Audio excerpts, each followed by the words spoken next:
Baseball is America's pastime. Friends, now more than ever, it's important to hold on to our traditions. There's a rumbling in the Ozarks. Baseball is a tradition that softens the hard blows that life can sometimes give us. Traditions that bind us as families, that binds us as communities, but most importantly, binds us as Americans. Welcome to the Grip and Rip Baseball League.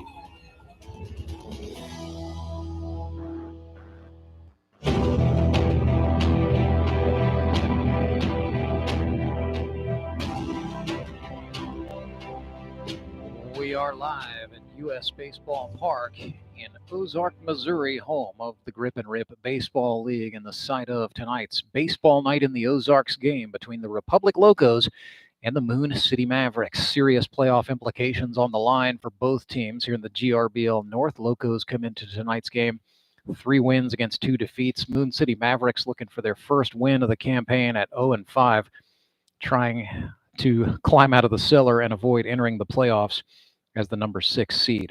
Let's meet the starters first for the Republic Locos. They are the visiting team, and they will bat first. This is Tolbert Beetle's Docket, brought to you by the law firm Tolbert Beetle, official legal partner of the Grip and Rip Baseball League. Locos will lead off with just the second man ever to amass 50 base hits in his GRBL career. That would be the first ballot Hall of Fame shortstop Caleb Cole, batting second. Entered the day as the league leader in hits with 9 through 5 games. He is the center fielder, number 13, Trent Simpson. Batting third as the catcher wears number 2, Cole Hazelhorst. Batting fourth is the designated hitter, number 10, Kyle Carpenter. Batting fifth, the right fielder, number 6, Ethan Cole. Batting sixth, the first baseman, number 9, Tyler Jones. Batting seventh is the left fielder, Logan Prock. The eighth hitter is the second baseman, Matt Spangler. Hitting in the 9th spot is the third baseman and player manager for the Locos, number 24, Chris Mesa. Batting in the 10 spot is the extra hitter, Dusty Nealis. Locos are going to start left-hander Tyler Gooden on the mound tonight. Their usual starting pitcher, John Bortz, dealing with some arm soreness, so Tyler Gooden has been given the start this evening.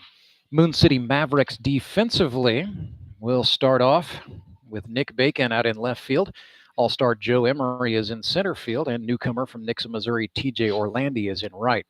On the infield, left to right, it'll be Zach Ralph at third base. Brady Welsh, second-year man, former Atlanta Braves farmhand, is the shortstop. The second baseman from Kansas City, Kansas, Joseph Juarez. And the first baseman from Kickapoo High School in Springfield, Missouri, by way of Drury University, Michael Barnes. Behind the plate, it is a member of the GRBL Original 60 from northern Springfield, Missouri. That would be Michael Easter.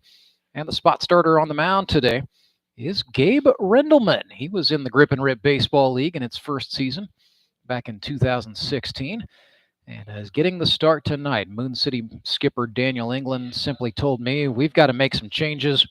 We have got to find some pitching before we get ready for the real deal stuff in October. Gabe Rendelman so far, 5 innings pitched, 2 earned runs on 3 hits, 4 strikeouts, 3 walks, 3 hit batsmen. So a 3.60 ERA. I'm Rance Berger. My partner for this one, the man Father Time forgot, the living legend Dane Schaff. Schaffer, good to see you. You had an exciting afternoon. Yeah, a little extra play, to put it mildly, and your duties as the Branson showman, and you might be skipping the club next week after or something. Yeah, may be activated or something, whatever they're going to call.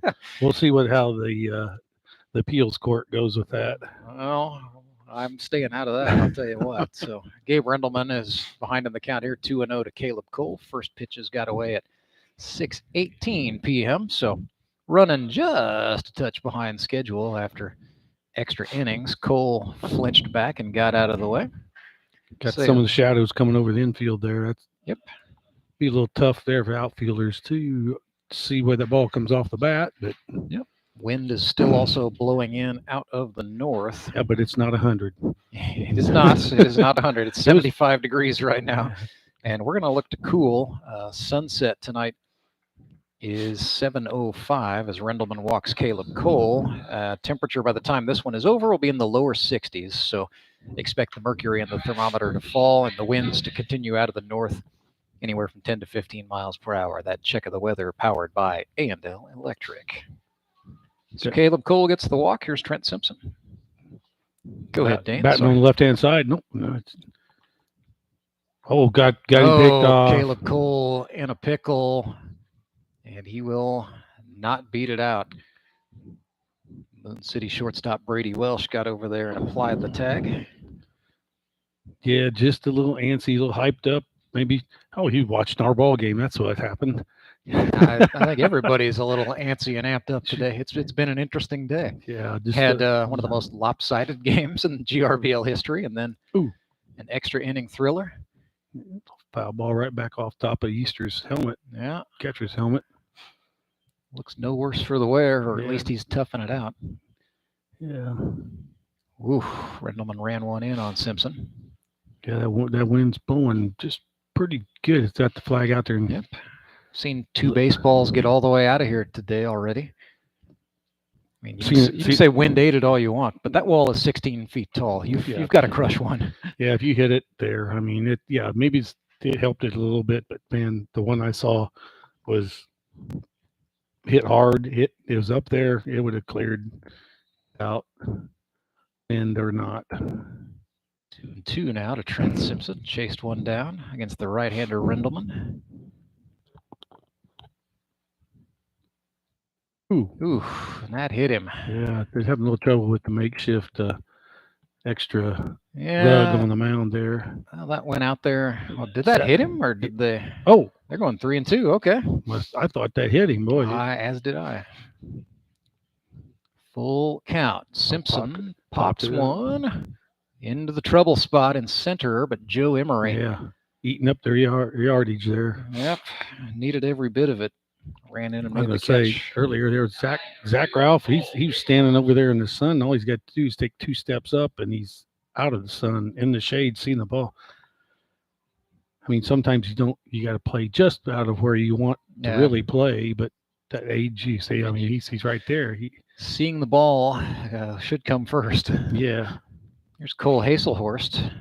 Showed bunt. I don't think that was serious. Hazelhorst, Locos catcher.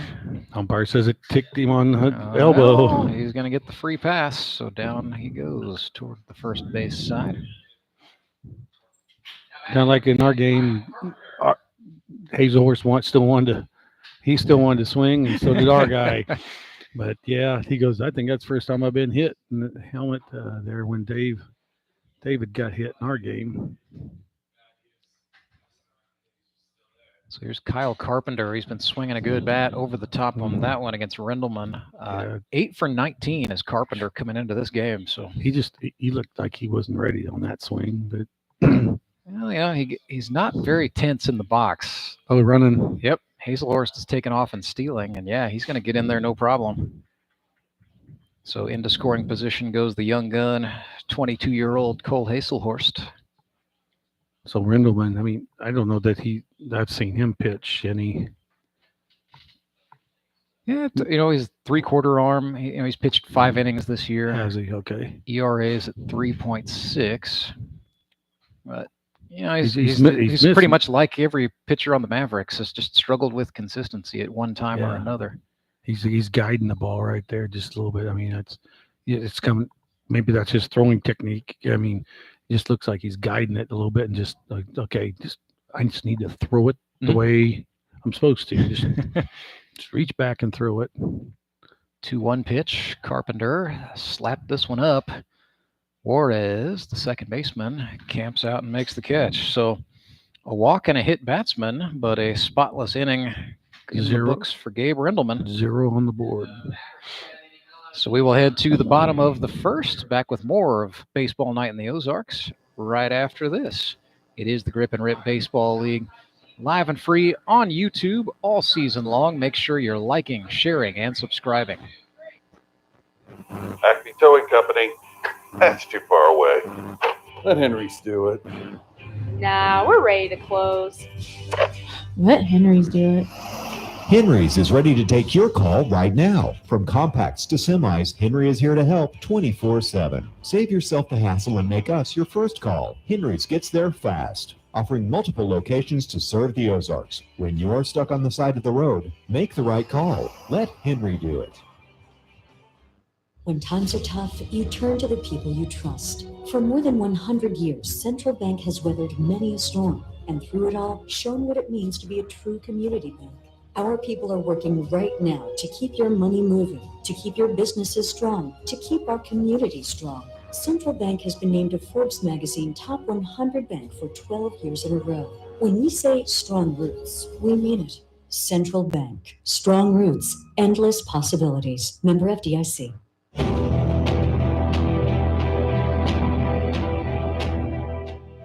Lance Berger, my partner for this one. The fire captain, Dane Schaff. And out on the hill for the Republic Locos, Tyler Gooden. Guess I should have thanked you for inviting me up again. Well, of course. After. Of course. So Tyler Gooden, 6 2/3. We got through last week. It was. I appreciate it. No, triple team on the one. That was what happened. Was exactly what I thought would happen. You know, Veet and Toby would get goofy and say interesting stuff, and then you would do your job. Your protective instincts would kick in. You would be the fireman, and occasionally steer the action back to the baseball I fell field. to the dark side though. They made me sing the. Well, take me out to the ballpark. You caved in. So Tyler Gooden, starter for the Locos tonight. 6 2/3 innings on the season, 7 earned runs on 11 hits, struck out 6, walked 6, and to hit a man.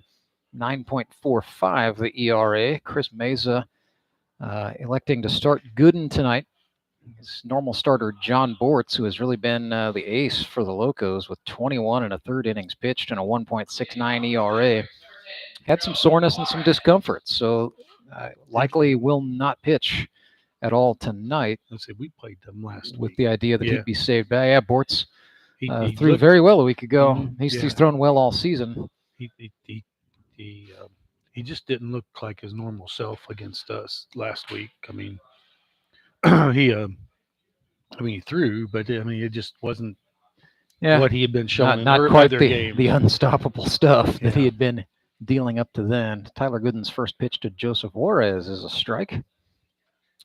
So it'll be Juarez, Barnes, and Ralph for Moon City, still searching for its first win of the campaign. Juarez chops this one to the shortstop. Caleb Cole can pick it there, and then he served one up for Tyler Jones to pick, and Jones did the job. Yeah. I was ragging on Jones last week a little bit. I said, I'm gonna have to come out there and show you how to do that. They were really feeding him some short hops and stuff in warm-ups. And TJ was I'm a center fielder. It's kind of found home as a corner outfielder, but the Locos ran into a deal where they kind of have 5 outfielders on the roster, so they rotate him a little bit. Kind of moved Jones to first. He played all 9 innings there a week ago. Yep. Now he's getting the start at first again tonight. But they've got Logan Prock, Ethan Cole, Trent Simpson, all good defenders, and then Dusty Nealis as well. Yeah, Barnes up the plate here. Michael Barnes. Yep, he's up 2-0. Michael Barnes was a pitcher only in college. Didn't really hit after finishing out at Kickapoo High School, and this was big incentive for him to come try out for Grip and Rip. He said, I'm going to swing a bat again. Yeah, I get that. And he's doing well, 3 for 11 so far. Ooh, foul ball. That came off. Talking about guiding one. That's kind of looked like what Tyler Gooden did there, trying to really work the inside. He kind of throws 3/4 or -3/4, and he kind of throws it across his body a little bit. So kind of a different look. 2-2 to Michael Barnes. Laces one up the middle. That's a nice piece for the former Drury Panther, who is on for Moon City. He hit it, squared that one up. Caleb Cole couldn't get close to that. So. Bring up Zach Ralph. Speaking of hitting well,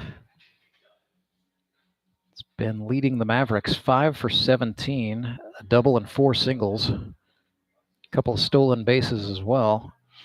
But he and Joe Emery leading Moon City in hits. Hits have been hard to come by for the Mavs. 24 of them headed into tonight, now 25 with that single from Barnes.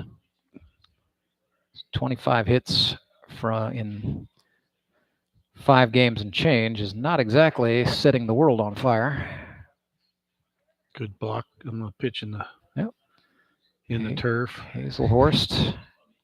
He's really good at sequencing pitches, and that's kind of an overlooked part of his game, I think, just because most people just say, "Oh yeah, it's the 22-year-old wild kid," but he's very smart at what he puts down for his pitchers, and then defensively, he's a good blocker. Does a lot of things well. Yeah. Oh yeah, he 1-1 here to Zach Ralph. I've been blessed with catchers that I don't usually shake off, and then there's a few of them that I have to kind of I don't overthink it. I kind of like to have somebody. Ooh, and that hit him. Yep. Kind of like just getting that mood as a pitcher and let the catcher call it. And if he's a good statistician on the batters coming through, then I don't worry about it. But every once in a while, you got to shake him off so that it keeps the batter kind of thinking honest. Well, Hazelhorst is also a big fan of the fake shake off. He's been known to establish signs with veteran pitchers that it's just a dummy sign to say, "Hey, shake me off here." Yeah. Joe Emery stands in first and second, 1 out. Big chance for the Mavericks early here. Scoreless ball game, bottom of the first. Tyler Gooden's pitch missed up. We got 1 out here, getting some decent leads there. They're not trying to keep Barnes close. He's got Cole and Spangler is content to let Barnes do what he wants over there. Yeah. Ooh, little gem shot there. Emery fouled it back to the screen. It's Joe Emery, 5 for 14 for the campaign. A triple and 5 singles. Does have 1 run batted in. 21 hits for the career of Joe Emery. Broke in 2019.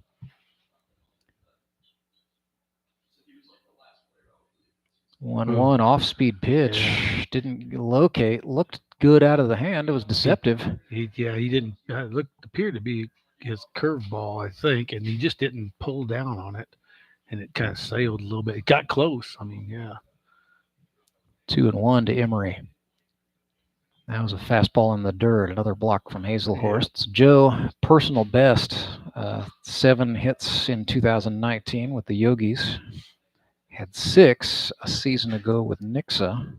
This is his first season with Moon City. First time playing with Daniel England. We played together on one of the teams out here. Good guy.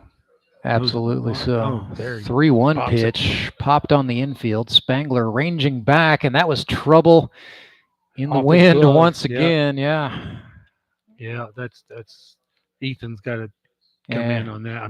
That's deep enough there. Ethan, of course, Ethan was he was kind of playing deep. Yeah, he was respecting Joe's strength and the wind blowing out his way. We've seen that a lot today. The outfielders are all playing a little deeper than usual with that wind out of the north at 10 to 15. It used to be, it didn't bother me if I could go back and catch it over my shoulder, whatnot. But nowadays it's just like a lot of the guys play it to where they play it all in front. So, and that's kind of been the MO today. I would be tempted almost to maybe move my outfielders in a couple steps and just run the risk of giving up a double. But nevertheless, bases are loaded for Brady Welsh. Excellent opportunity with 1 out for Moon City in the bottom of the first. Welsh looked at a breaker in the dirt. Barnes thought about it, and that sprung Hazelhorst into action. I was going to say, Joe and I ended up with even being friends off that team and working out through some times there, and to the point now. he works with my nephew, Okay. Jackson Phipps, and we talk a little bit about that. Ooh, swing and a miss there. Brady Welsh Yeah, chased a little dipper there. Yeah. Almost begging for Gooden to throw him a fastball. I mean, well, Tyler's in at first. Mace is back at third. And Caleb Cole's in by his standards. Yeah. He usually plays heels on the grass. Yeah, so now next year they'll have to play on the red part, right? Nah. Let him play where he wants. Yeah. 2-1. Ridiculous. The MLB's messing stuff up there. Ooh, swinging a miss by Welsh. Change up. Yep, Gooden fooled him with a change. She's out. Like I said, Brady seems to be focused in on the fastball, and Gooden is working around it with some success here. 2-2. I mean, Mace is there pretty close. Of course, with one out. Yeah, they're trying to Barnes can't get off third too far. I mean, he's playing aggressive down there. But you could run it if you could run this in on his hands here. He could get a double play. See what Gooden does on the 2-2. Yeah, they do run it in, and Welsh pulled it foul. Yeah, that may be the last fastball he sees. That wasn't under the hands far enough. See, I was thinking the Locos kind of guarding the lines. And yeah, in our game, I thought Ben at the end of the game pitching for Ben Graham. For the Suckers. Threw a nasty curve to Toby under his hands. Yeah. That was nasty. I mean, we just thought Toby was going to rip it, and he got him under his hands. Toby had a good hit in the last few weeks. York certainly has been hitting well for the Showman. And that ball there missed high, and it's 3-2. Go back in here. Let's see what Gooden does. Yeah. Looks like they're setting up out. Yep. Oh, the change up got Brady Welsh. That's a big strikeout for Tyler Gooden. A little bit more over the plate than what they wanted. Yeah. The off speed, the change. It was effective enough. Not out of the woods yet, though. This is Michael Easter with 2 outs and the bases loaded. Yeah, there comes Michael hits very well. Yeah, he was 4 for 7 a season ago. He's wearing the collar right now for Moon City here in 2022. Good of a time as any to break a slump. Runners all around the park. Gooden's pitch swung on. This is grounded to short. Caleb Cole elects to flip it to his partner Matt Spangler for the 6-4 fielder's choice. Michael hit it hard, but right at the wrong guy. Yeah, absolutely. Hit it to the guy whose gold glove has been donned twice. So 0-0 is the score. We will go to inning number 2 right after this. When Gary and Sandra Henry started Henry's Towing nearly 5 decades ago, customers knew that Henry would be the guy coming to help. People would call and ask to let Henry do it. And as Springfield has grown, our family has grown as well. So there's always someone around to come help you out. Everyone at Henry's is a member of the family, fully trained and as dependable as the original. With a family this size, help is always right around the corner. So if you find yourself in need of roadside assistance, remember to call the name you've grown to know and trust. Remember to let Henry do it. Now at Domino's, we're more than just hand-tossed pizza for $7.99. We're $7.99 gluten-free crust, $7.99 handmade pan crust, $7.99 Brooklyn-style crust, and $7.99 crunchy thin crust, too. Carry out 3-topping pizzas on any of Domino's 5 crusts for just $7.99 each.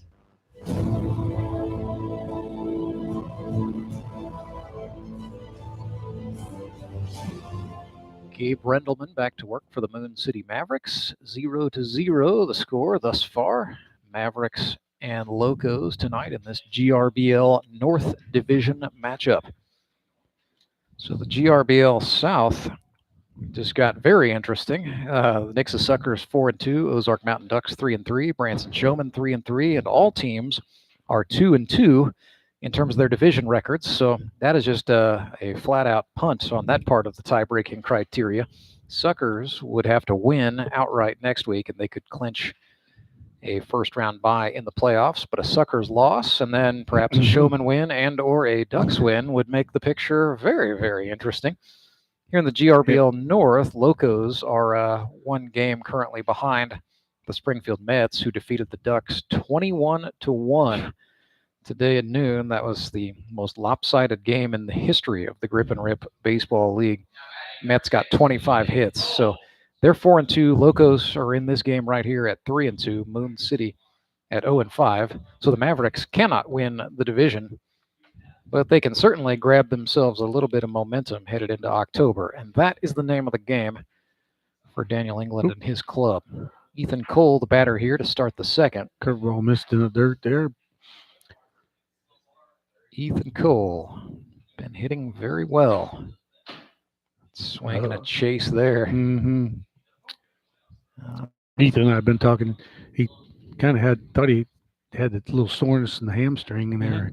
Then he thought had it all worked out, felt good. And they get out here and they run and it shows up again. Yep, as he was legging out a triple, as a matter of fact.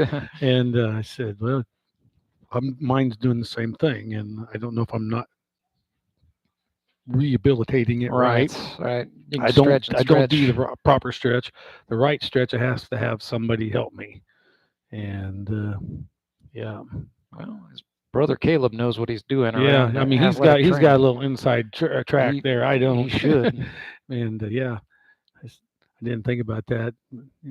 Make your struck him 2-2 down on strikes. That's a big pitch for Gabe Rendelman.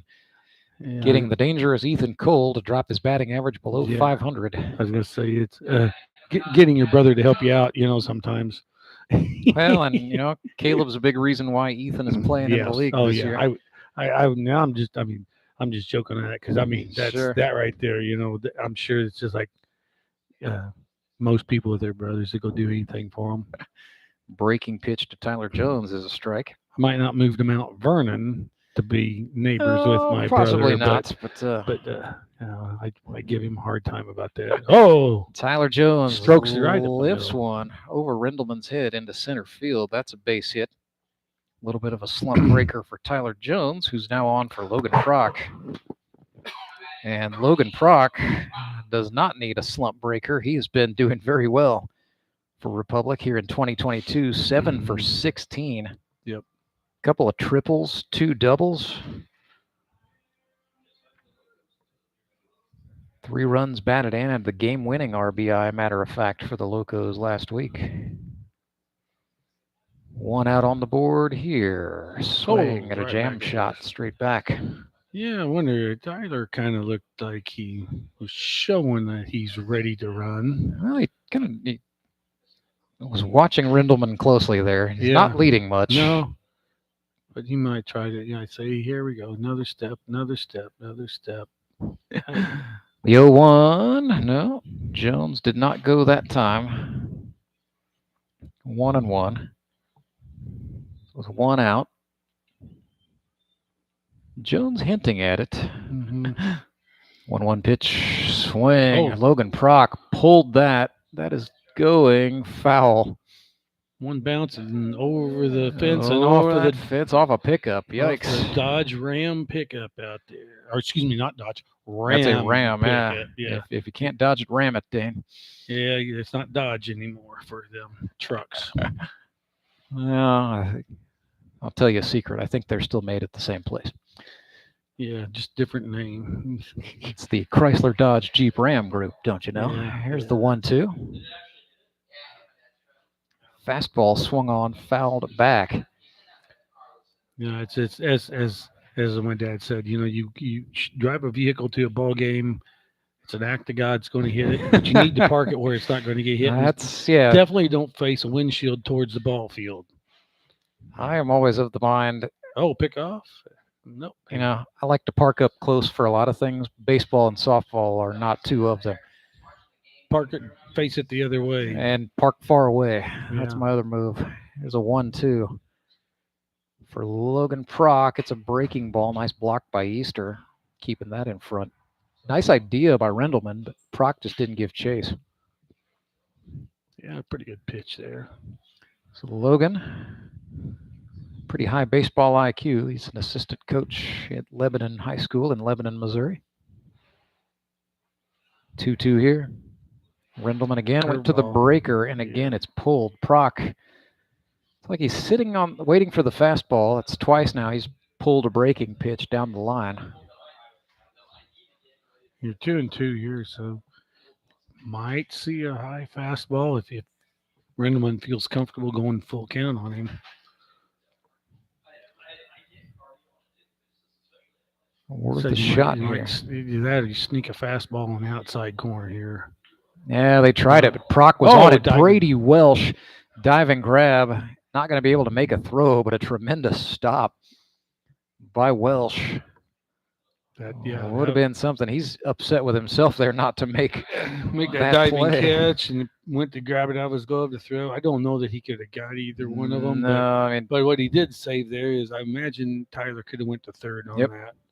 Because that would have been taking the left fielder. Sorry, that's Nick Bacon. Out there on the left. That would have been taking him towards second, Yeah. and he'd had to turn to make the throw. I don't think he would have gotten in position to make the throw to third. So first and second instead. One out on the board. A little grip lock there for Gabe Rendelman for ball one to Matt Spangler. And this is just a dangerous part of the lineup here. Yep. Jones, Proc, Spangler. And you're not holding Tyler very close now. Maybe they know something he's not going to learn. So Matt. Oh, there. They took a look back. Yep. There's another fastball down. 2 for 9 is Matt Spangler. Had 9 hits a season ago with Moon City, a career year for him. No, Juarez had bluffed him a little bit, but yeah. Oh, hit him in the back. A no doubt hit by pitch there. Rendelman just trying to change his cadence and his throwing there just a little bit. Thinking too much about the runner behind him. Yeah. Bring up Chris Meza with the bases loaded. Big chance for Republic and a scoreless ball game. Top of the second. So you got his shoe tied after the introductions. Chris Meza he just welcomed his second daughter into the world this week. Congratulations on the birth of Olivia, and Chris Meza is 1 for 1 since Olivia has arrived on the planet. An RBI base hit makes it 1-0. How's that for advanced stats there, Dane? Yeah, there you go. I think we've got a couple others that have had some young. There's been a little bit of a GRBL baby boom. Yeah, baby boom going on. I got Chris Matlock, got Chris Meza, got myself. Clay Murphy's got one due this week, a little later. Oh, yeah. September 28th for him and Lindsay. So it's on, my friend. It is a family game here. Oh, yeah, it's exactly it. Yeah. And then Caleb Cole and his wife, Olivia, had a baby prior to the season. That was originally due in season, but she went ahead. And Nora went ahead because she knew baseball comes first. Yeah, really did Dad a solid there. Yeah, I bet. Yeah, 1-0 to Neelis. Most, I'm sure most of the ladies like to have them early. Well, I mean, you really learn how much control you don't have of the situation. Yeah. I'll just put it that way. We just put that in God's hands and let it go. There. You'll learn how small you really are in that delivery suite. I can tell you that. 3-0. Not sure if my daughter Kate's probably asleep right now, and that's okay. Yes. Here's a 3-0. That's in there for a strike for Neelis. The only better one ways that is if you're taking a nap while you're watching the football game with your little one laying on your chest there. There will be some winter naps for me, I'm sure. Yeah. Swinging a miss there. So Rendelman fell behind 3-0. He's battled back to fill up the count. Dusty Neelis. Yep. Sponsored by Plaza Tire Service, Dusty Neelis. 1-0 Locos. Timeout. Easter's going to go talk to Rendelman, or maybe Rendelman wants to talk to Easter. Mike hopped out there all of a sudden. So yeah, Dusty 1 for 9 coming into today. It's his first year in the Grip and Rip. He's from Rogersville, Missouri, a tire store manager, hence the lucrative sponsorship deal with Plaza Tire, taking care of his player dues.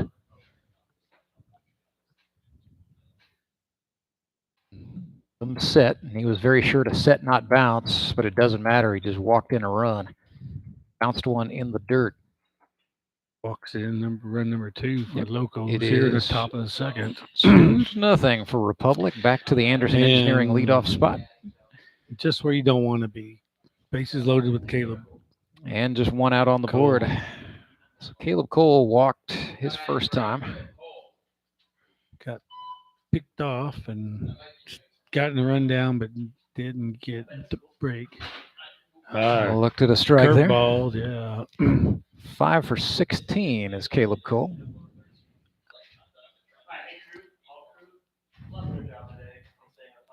Oh, and 1. Oh, bouncer. Nice job by Mike Easter to keep that in front. 55-foot. Yeah, that's change up or it looked like it. Rendelman just didn't have command of that one out of the hand.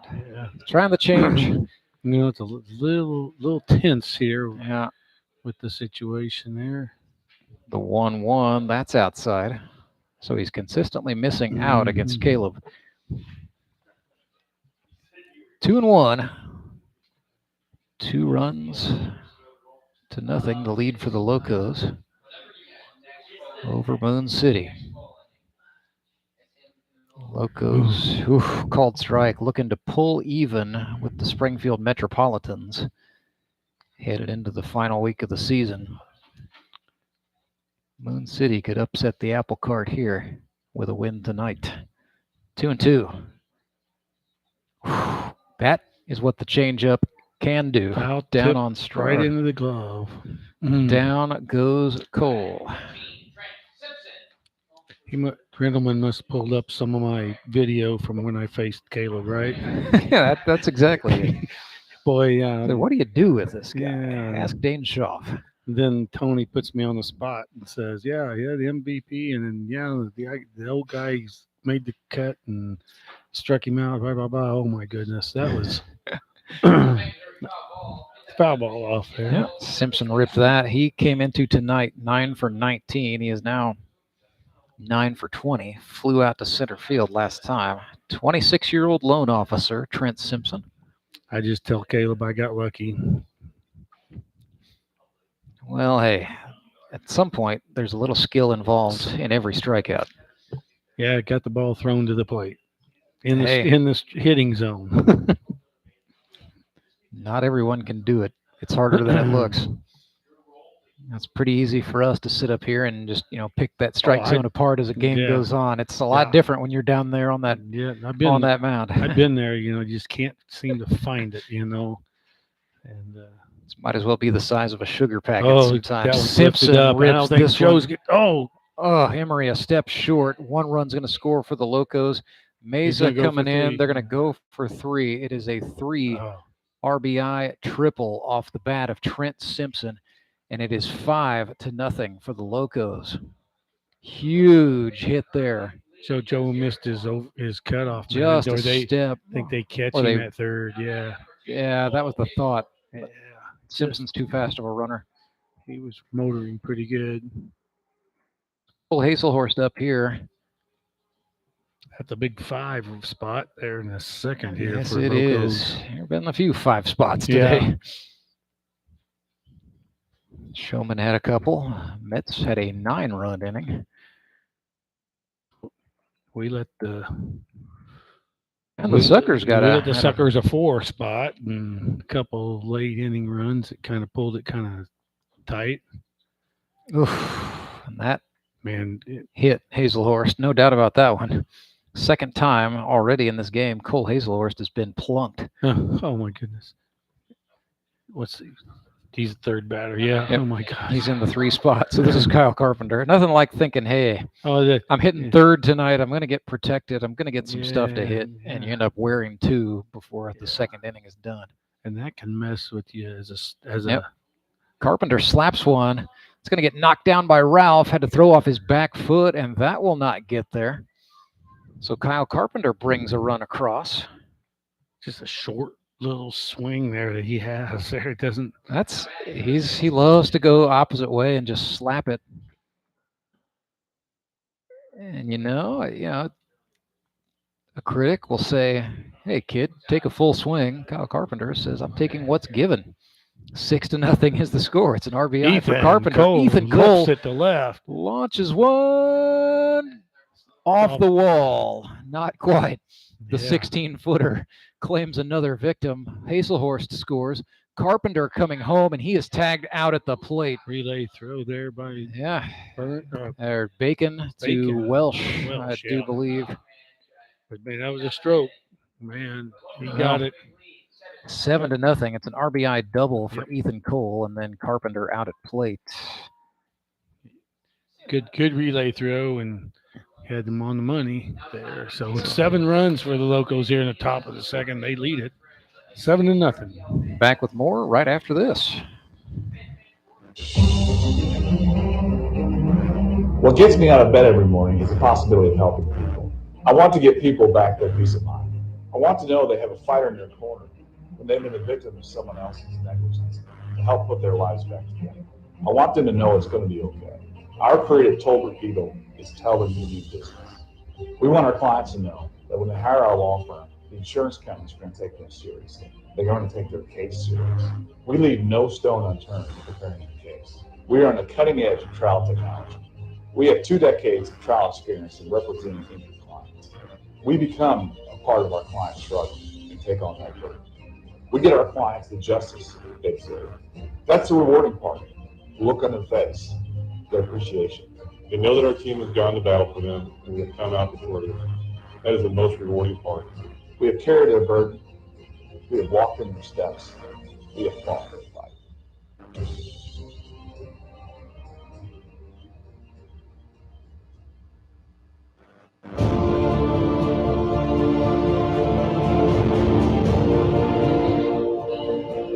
So the Republic Locos fed the engine a little bit of coal, and the train took off 7-0. They lead the Moon City Mavericks.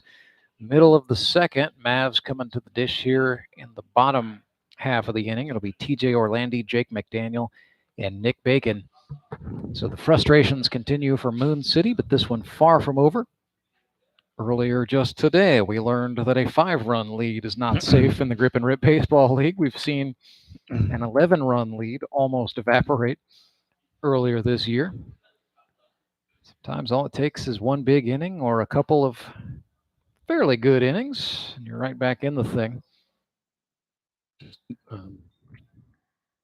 Never quit there, you know. It's just kind of stayed in as our game. We stayed kind of focused there. We had a couple of riffs, but we ended up really just jumping in on it. And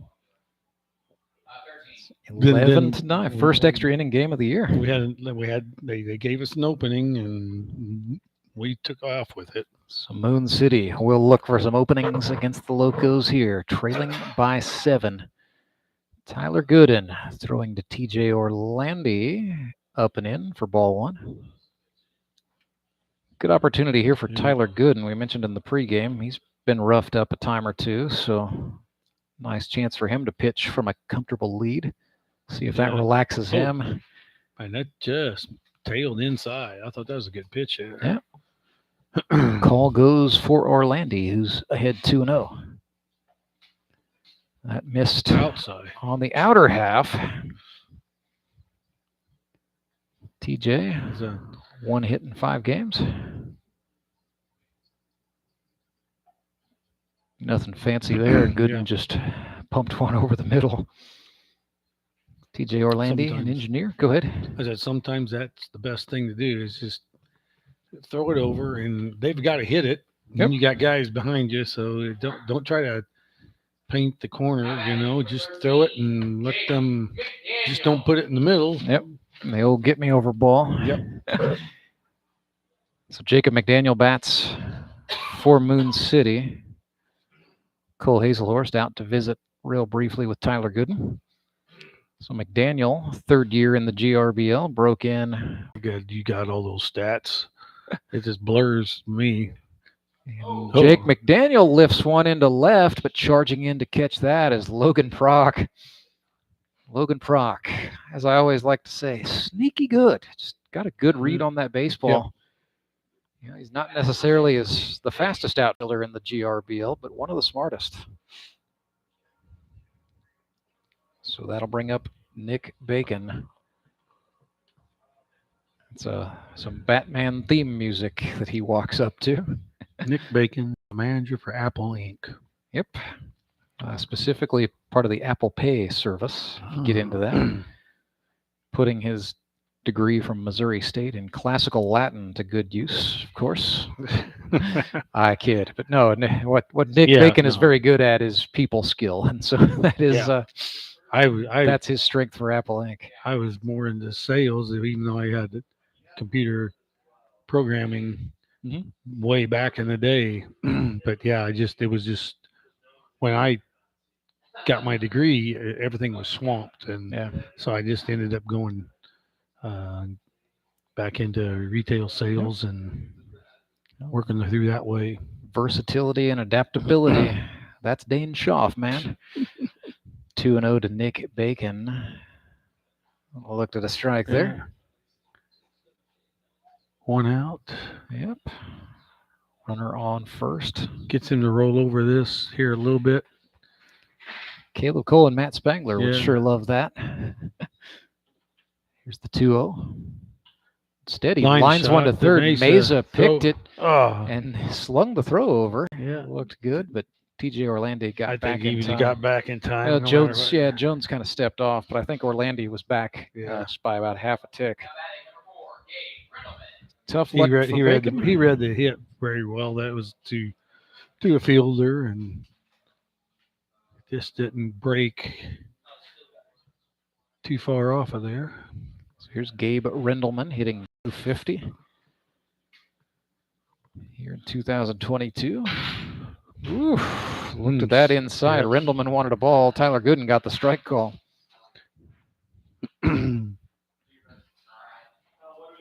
Gabe, 30 years old. From Springfield, Missouri, went to Kickapoo.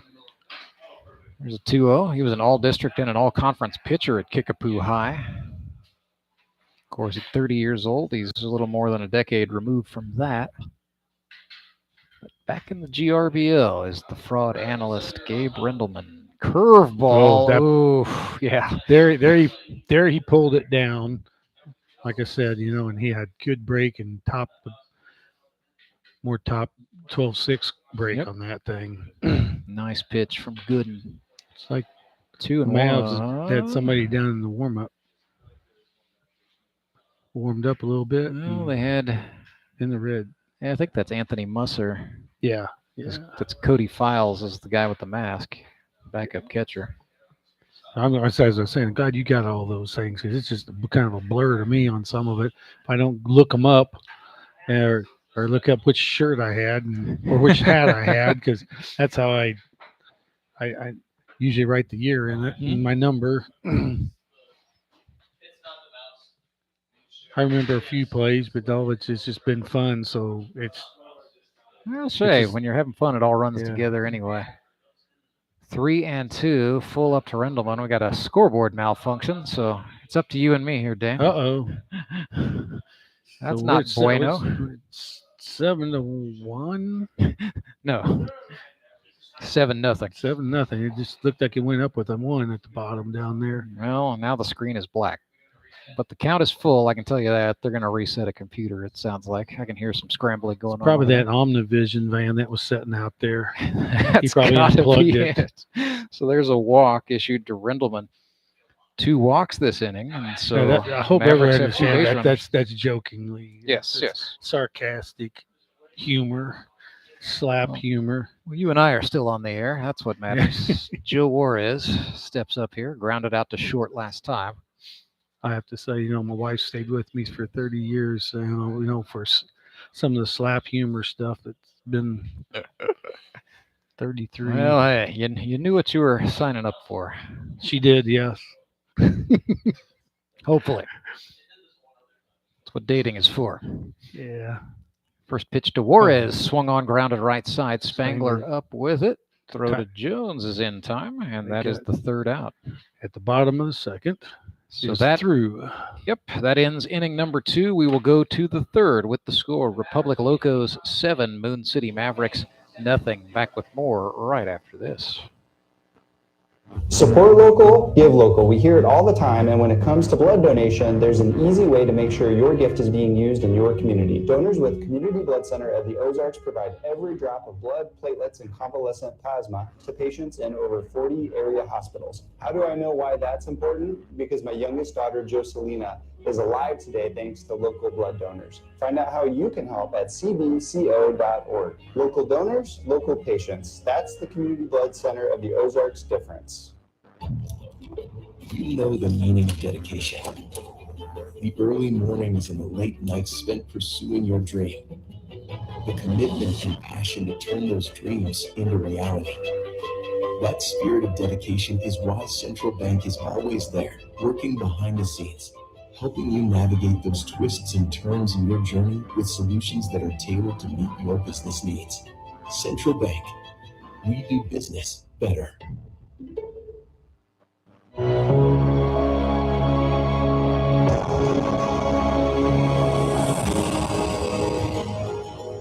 It's a Henry's towing pitching change for the Moon City Mavericks. Anthony Aj Musser, the right-handed sidearm submarine knuckle dragger, coming on to throw here. Anthony from Ozark, Missouri. He's a loan processor at Central Bank, originally from Mishawaka, Indiana. That is near South Bend. So the second rookie from Indiana to come into the league this year, along with Branson's Jamar Avery-Hart. Anthony Musser in 2022, 2 2/3 innings pitched. He's allowed 1 earned run on 2 hits, struck out 6.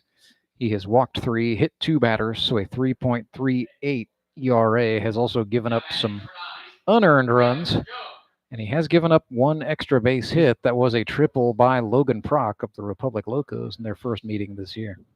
See, he's got one of those aids Where's to help him the- throw hard on the right side there. The compression sleeve on the right elbow. That's new. I don't remember seeing that. Last week he pitched, or check that, 2 weeks ago he pitched against the Nixa Suckers, threw an inning and 2/3 that day. Gave up 1 earned on 1 hit, struck out 3, walked 3, and hit a man.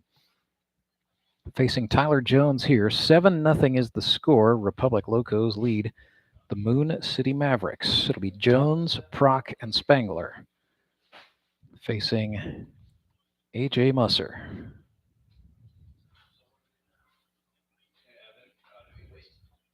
Oh, big swing by Tyler there. Big hack for a big strike. Yeah. Now he's turning around talking. Yeah. Was that a strike? That's pretty typical Tyler Jones. The dialogue is always open. Yeah. Win, lose, draw, rain, shine, whatever. Ooh, that ran in. You know, that's something about TJ that drives some people crazy. And it gets mistaken for, Tyler Jones is lackadaisical or Tyler Jones is not serious, but he's a competitor. That's just part of his game. He's talking to his teammates, he's talking to his opponents, he's laughing when he gets hit in the back. Yeah. That's just part of his game. That's who he is. Musser's throwing appeared to be a curveball, and he just hung on to it and zeroed in on Tyler's number 9. Yeah, that was a no doubt plunking. So it's the 4th time today that a Locos player has been hit by a pitch.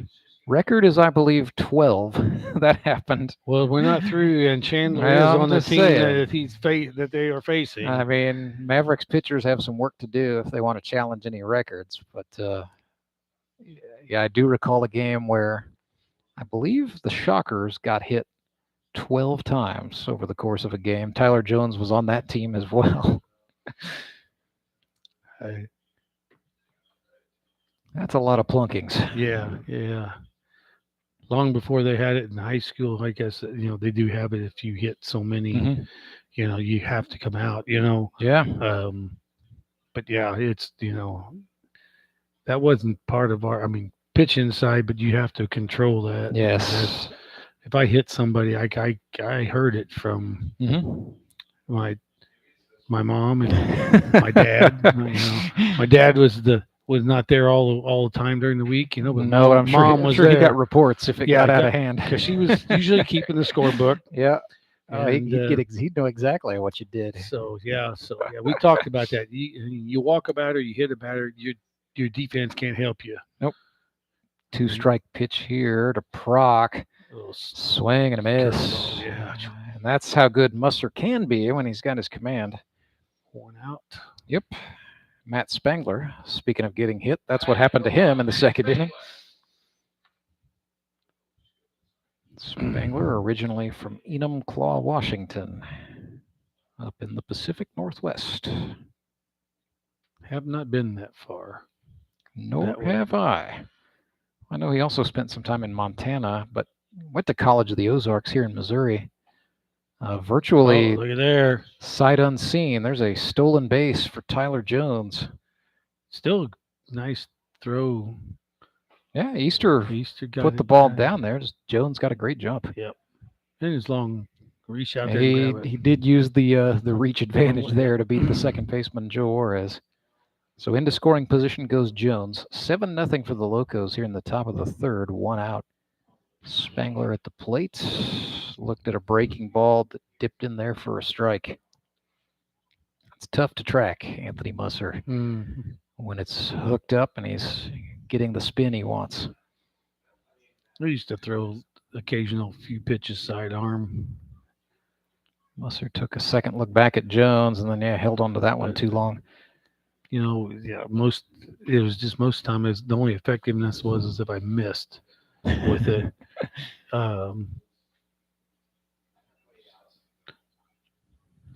Spangler was waiting for the breaker there. It's popped. That's going to get down just beyond the reach that of ball the Mavericks kept, catcher. The wind kept on pushing it away from him. He thought he had it, and then he slowed up right at the end there. He was like, oh my, it was pushing farther. But yeah. It's a nice hustle by Easter. Just came up just about half a step back. He's going to take a minute to find the mask there. Easter wears the one-piece hockey-style mask. Which I've been this week. Had a young sophomore in high school decide he's going to try to get back into baseball after having an ATV wreck. Had a little bleeding on his head, on his brain. So he's been away from it for a year and a half. So we were talking about that with his dad about what style helmets, and I asked Spitz and whatnot, and Spitz was pretty sure that Missouri has gone to you have to use a hockey helmet in high school. That makes sense. And so that helped us illuminate that. I told him I couldn't tell you for sure. Spangler grounds one to the shortstop. Brady Welsh zings it across to Michael Barnes in time. I personally I tried them. Maybe mine was just not as nice a grade as there's a lot of adjustments you can make within one of those masks. And I was losing the pitch I know it's just where the bars were or whatnot. I was losing where that pitch was down low, so I went back to the standard helmet and face mask and kind of eliminated that. But we got to searching and working with his dad and called Chaffin and Ryan Wolf, and I texted them and got their opinions and so gave his dad a good, okay, this is what you go look for. He goes, yeah, we've seen this one, but there was another one that Brock had mentioned, and so they were going to go try to find them this weekend somewhere. Yes. He's a young man, wants to play ball. He's very knowledgeable about it. I was surprised, being away from a year and a half. I asked him a few questions and stuff, and he's very knowledgeable. So going to work with him through it's 1-1, they say. Well, the scoreboard is blank, so he doesn't really matter. He must have been the PA announcer, but ball and a strike to Mesa. But so they're going to do that, and he's going to work out, and we're going to work him in that second position too. It's a pretty good brain trust there. You rattled off. Here's another grounder to Welsh. Spitz, Chaffin, and Ryan Wolf. I knew what I could tell him, and then whatnot. So we will head to the bottom of the third. 7-0. Scoreboard is back. Is the score. Locos out in front. We continue the reconnoitering right after this. It is the Grip and Rip Baseball League, live and free on YouTube. I'm Nicole Cartmel with the Bank of Missouri. Whether you're looking to pay bills or make a big purchase, sometimes you need cash quickly to take that next step. A consumer loan might be a perfect option to help you live well, bank well. Sardi McClendon, one of our branch managers, is here to explain. Thank you, Nicole. We provide personal consumer loans for almost any purpose, from building your credit to financing that new car. We offer competitive rates, and decisions are made locally so we can get you the money that you need quickly. But what makes our consumer loans unique is that personal touch. For example, I recently worked with a customer to secure a loan for a horse trailer. He could have went elsewhere, but he chose to work with his bank because of that personal relationship that we've built with him. Being able to work with your personal banker that you know and trust makes a big difference. That's right, because we work with our customers to help them live well, bank well. Get started at bankofmissouri.com.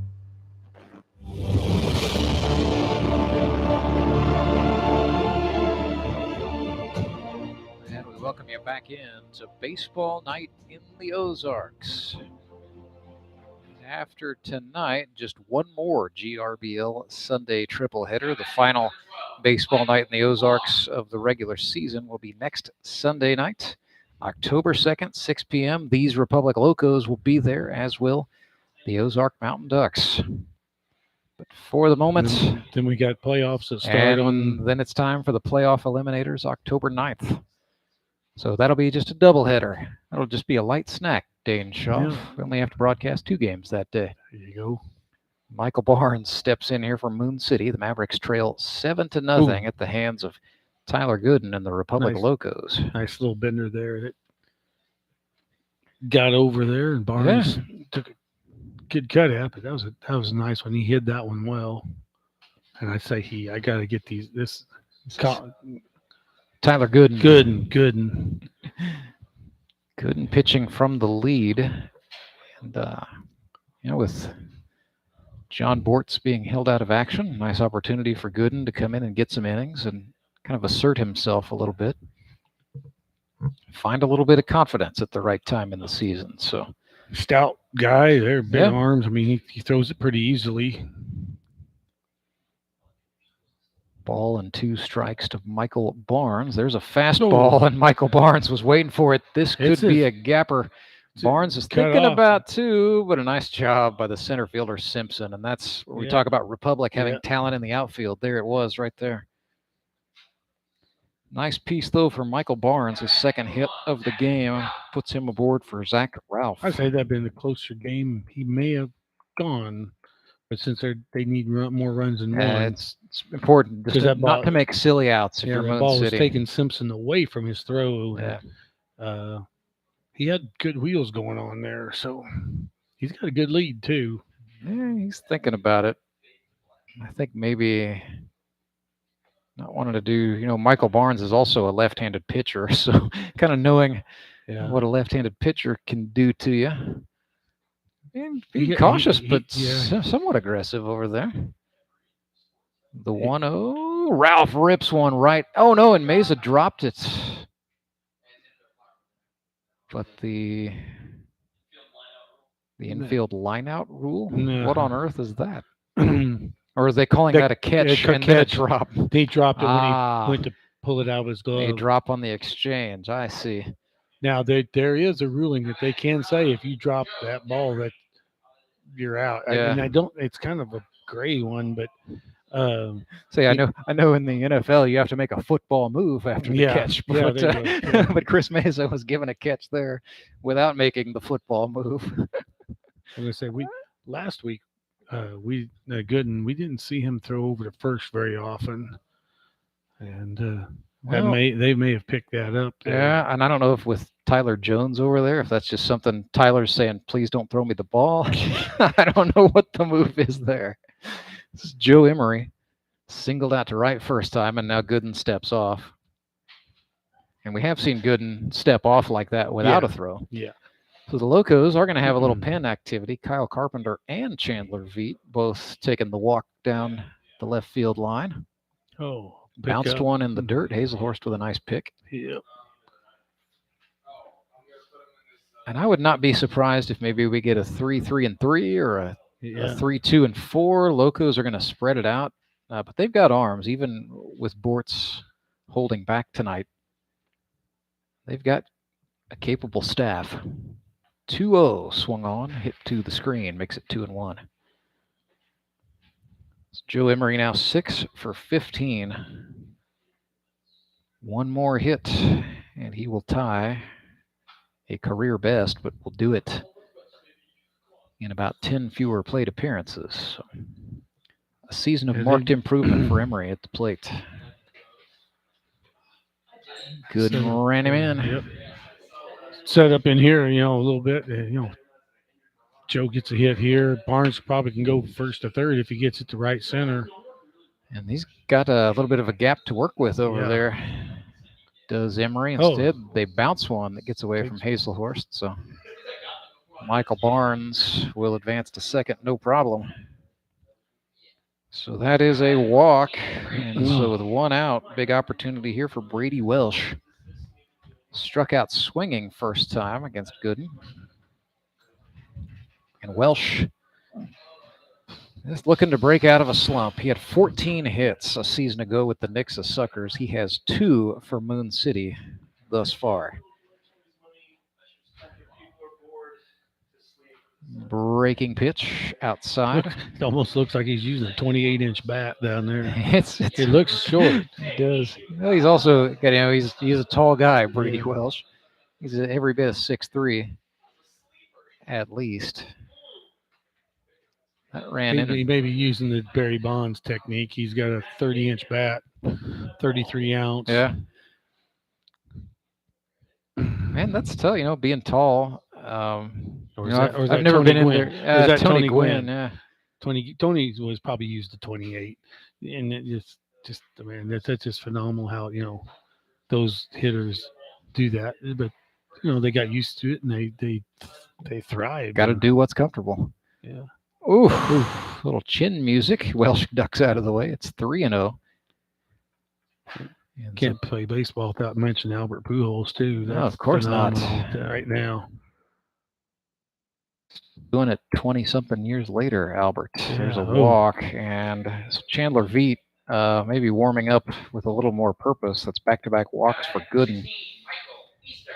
For the moment, Locos are going to have to stick with Tyler Gooden. Caleb Cole, not Chris Mesa, coming over to talk with Tyler real quick. Because the bases are loaded, they need to decide, do the Locos, what to do. I'm sure Caleb is saying, oh no, here's Chad Link out to talk. He's Republic's assistant. So Chad Link is going to visit with Gooden, and this might also be just a move to buy some time. Running down a catcher, looks like, down to the pin here. Chandler's got the warm-up top off. So here we go. John McCaskill going down there. Not everybody can throw to a left-handed catcher, so. Yep. Chandler has shucked the outerwear. I had the opportunity and that's up in Kansas City, right? Yeah. No, in growing up. Oh, okay. You had a lefty catcher. Had a lefty catcher, just a stud behind the plate. I mean, you would have to be to convince a skipper to do that. Catch double headers and whatnot, and it was just he was. That's what he played. I mean, then we stuck him at first base when we started playing slow pitch softball. Out to pasture. Yeah. We put baling wire in his glove. Michael Easter took a big hack with the bases loaded. We had a couple of hard throwers on the left side of the infield. Yeah. I think that got Hazelhorst in the bare hand, maybe. Yeah. Doesn't look comfortable. He's going to walk back to the screen and think about it. But yeah, we tried everything for a little while with his gloves. So I finally put a piece of baling wire across the top and we covered it all up so he wouldn't hurt anybody. Sure. Don't want to have tetanus to go with your softball. Yeah. It is 0-1. A lot of fun there. Michael Easter. Guys. Bunch of young baseball players playing slow pitch softball. We was playing on 60-foot bases at that time. Oh, goodness. And if we didn't average 2 double plays a game, we weren't playing defense. We were But I mean, that was all came from the coaches we had in Little League and high school, or Babe Ruth ball, senior Babe Ruth Legion's age baseball, that instilled us that, you know, we could do this. We could throw that ball around. We could pick people off, you know. One drill. Oof, up the middle, off the bat Easter. of Michael Easter, breaking out of the slump with an RBI single. Mavericks send two, set up in a collision at the plate. Joe Emery. Nice slide. Got in there, yeah, and then the ball just came out of. Yeah, bounced. Hazelhorse never had possession, I don't think. No, I think Joe's going to beat it, and then his bump caused Hazelhorse to miss the ball there. So 2 RBI Michael single Easter. out into center field off the bat of Michael Easter makes it 7-2. So Just the one Locos. out. Runners at second and third, and here they're going again. Yep. TJ Orlandi is the batter. It's going to be a courtesy runner for Easter as they're going to send Cody Files on to run for the catcher. But yeah, one of our drills that we did when we were in I'm pretty sure we did it in Little League. Little League All-Stars was we had to make 20 throws, like we're picking somebody off, right? Taking somebody stealing you. We had to make 20 complete throws before we stopped, and if not, we were going to run. Practice goes on, and yep. And we every once in a while he go up 20 throw, you know, and there we go. So what is this? Hazelhorst, they're going to intentionally walk TJ Orlandi. Set up a force out? Yeah. I thought we still had to throw 4 pitches here. No, not in grip and rip. That's the first intentional walk we've seen this year. I believe I saw one last season, and yeah, we have the same rule. Just speed things up. So Jake McDaniel will bat here after Orlandi is given the free pass. Still 1 out, bases loaded. McDaniel. So with an intentional pass, then in high school ball where they count your pitches, do they tag on 4 pitches there? I don't think so. I know it's pitches thrown. I just throwing that out there. I mean, maybe we get our PA announcer to ask that question. You know, that's a good deep thought. You know, but you think about it in high school ball, that could be a game. You know, I still think you should have to throw those 4 pitches there. I mean, yeah, I hate the no-pitch intentional walk in general. Baseball, college.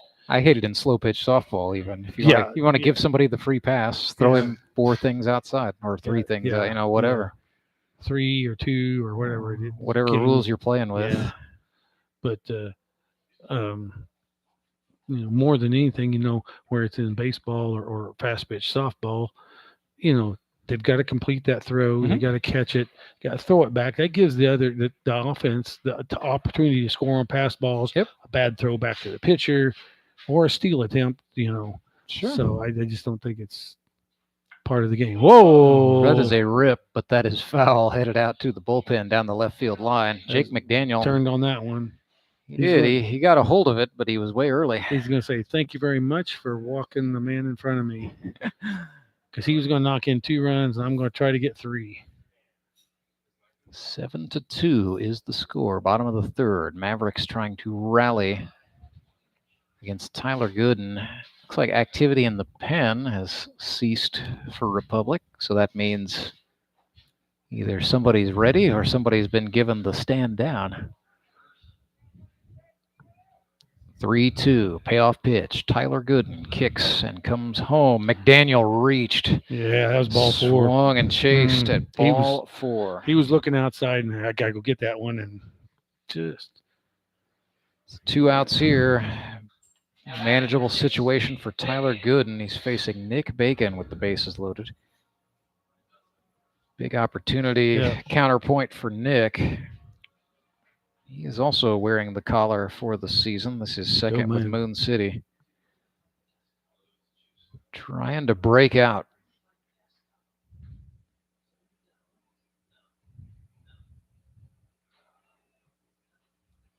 Gooden went at him with a breaker. That's outside. Nick played for... Who we got at third base? There's that Barnes. Yeah, Michael Barnes is the runner there. Cody Files, the runner at second, and then Orlandi at first for the Mavs. Hazelhorst, he lobs another ball back there. If Barnes is... Oh, no, that's not Barnes. That's Welsh. Sorry. Yeah, Welsh? Okay. Yeah, Barnes has scored already. My yeah. bad. You know, I can't tell who they are from Yeah, up here. they're both tall and lean. Bacon grounds one up the middle. Tyler Gooden, a little hesitation, and then a throw to first. It caused in time, but he almost caused Tyler Hand Jones to get his hand ripped off. Yeah. Instead, that's a 1-3. So Yeah, dadgum, that was close. 2 runs go on the board, and the Locos get out of the inning. 7-2 is their lead. We will go to the 4th right after this. It is the Grip and Rip Baseball League. Acme Towing Company. That's too far away. Let Henry's do it. Nah, we're ready to close. Let Henry's do it. Henry's is ready to take your call right now. From compacts to semis, Henry is here to help 24/7. Save yourself the hassle and make us your first call. Henry's gets there fast, offering multiple locations to serve the Ozarks. When you're stuck on the side of the road, make the right call. Let Henry do it. Redline Athletics is the Ozarks' #1 youth sports performance training center. Redline uses the latest in technology, equipment, and techniques to help kids ages 8 to 18 prepare for competition in all sports, with our #1 goal to make them a better athlete first. Redline Athletics now offers team training. Bring your full squad in for workouts with our professional staff and boost their speed, strength, agility, and skills. Train like a pro at Redline Athletics, located in Southeast Springfield, just off James River Freeway in South Glenstone.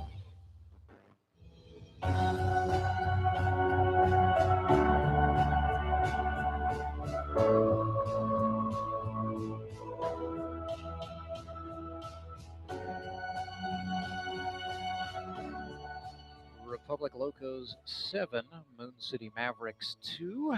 3 innings into this one, getting ready to start the top of the 4th. I'm Rance Berger. My partner for this one is Dane Schaff.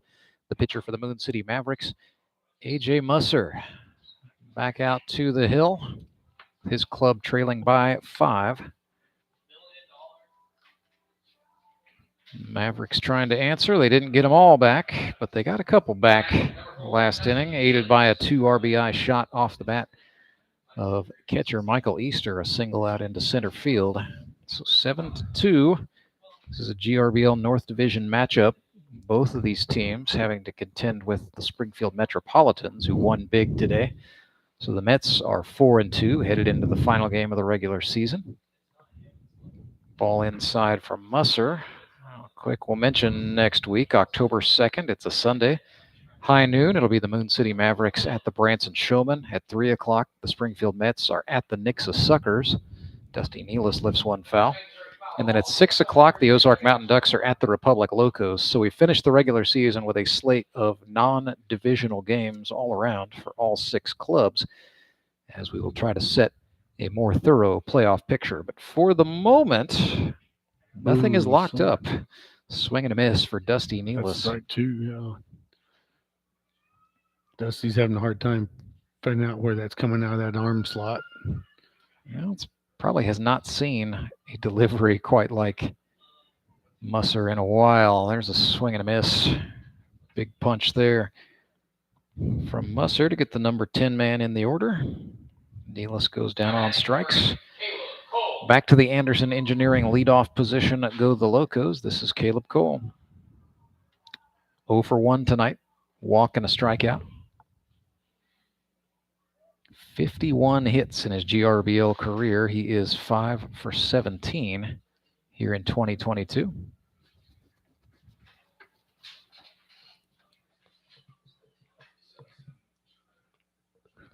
Best season was 2017. He was the MVP that year. He had 13 base hits. Watched one go inside there.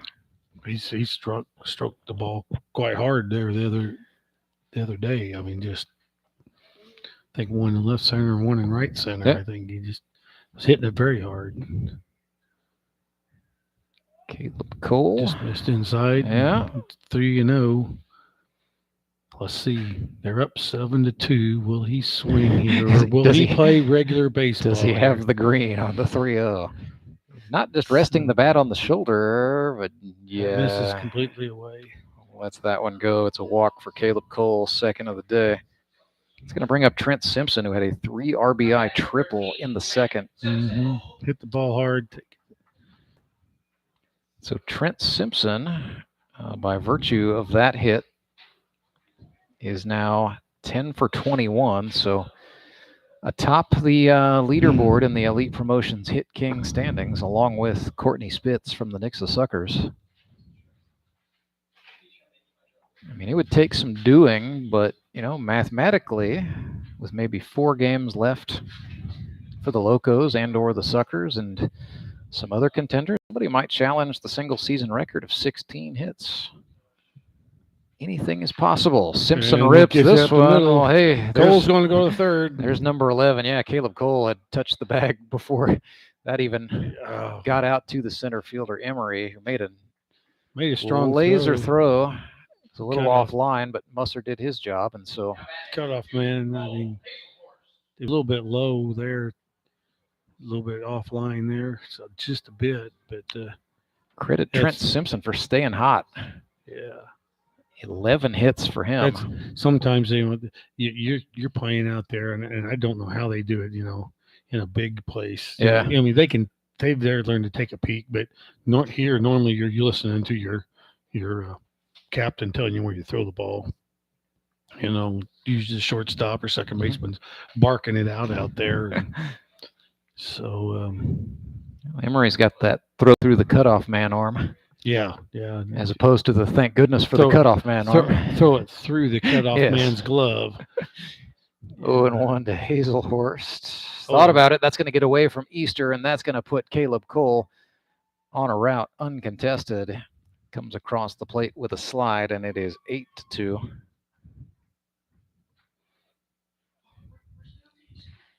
So Cole is across.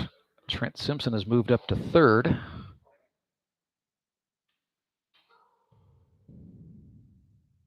Just a bit outside. Michael couldn't get. Yep. I mean touched glove, but didn't go in the pocket. 1-1. That was in the pocket for a steer Ike. So Musser, he touched his chest and said, you know, mea culpa. That one's on me. Just sometimes you catch your cleats in there till you can't just get away far enough to reach that. A good pitch or one with a lot of break. That one had some break. Hazelhurst was waiting, and he slapped it foul. I still prefer the dirt area around the batter's box and pitcher's mound. I mean, I think it could be done. I know it's done in some places. Yeah, the dirt turf combo. Yeah. I mean, it takes a little broom action to keep it there. A little more sweeping, a little more raking. The stability, the way you feel when you're landing as a pitcher, or when you're digging in as a batter or the catcher, and just moving his feet around back there. 2-2 pitch, swung on. Off, and that's up off the fence there, and just going to stay in where kid's going to go get a quarter. He's going to slip around the chain link there. Yeah, good enough. It's supposed to be careful back in that area. A little activity in the Moon City pen as Chris Matlock getting loose. I would say he is getting warm, not yet getting hot. Yeah. So nobody back down there at the Locos. No, I don't know if Chandler Veet's got the warm-up back on, so we'll see what they do if they decide they're going to send Tyler Gooden out for the fourth. 2-2. There's a check throw over, sending Simpson back.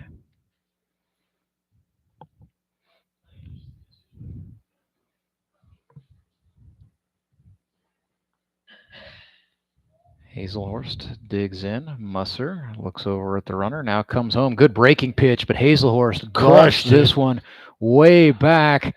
That is off the wall. 375 wall. Goodness, to the power gap. That would have been a homer in a lot of places, but not here. Hazelhurst is excited, but maybe also a little frustrated. Didn't get all the way out, but he absolutely mashed the ball. There was probably a little bit more than 29-degree lift on that. I mean, he got under that one a little bit. Had he a little more straightened out, that would have cleared it. I mean, he had hit at the base of there at the 375 area, bounced up. Well, he did bring a couple of runs across.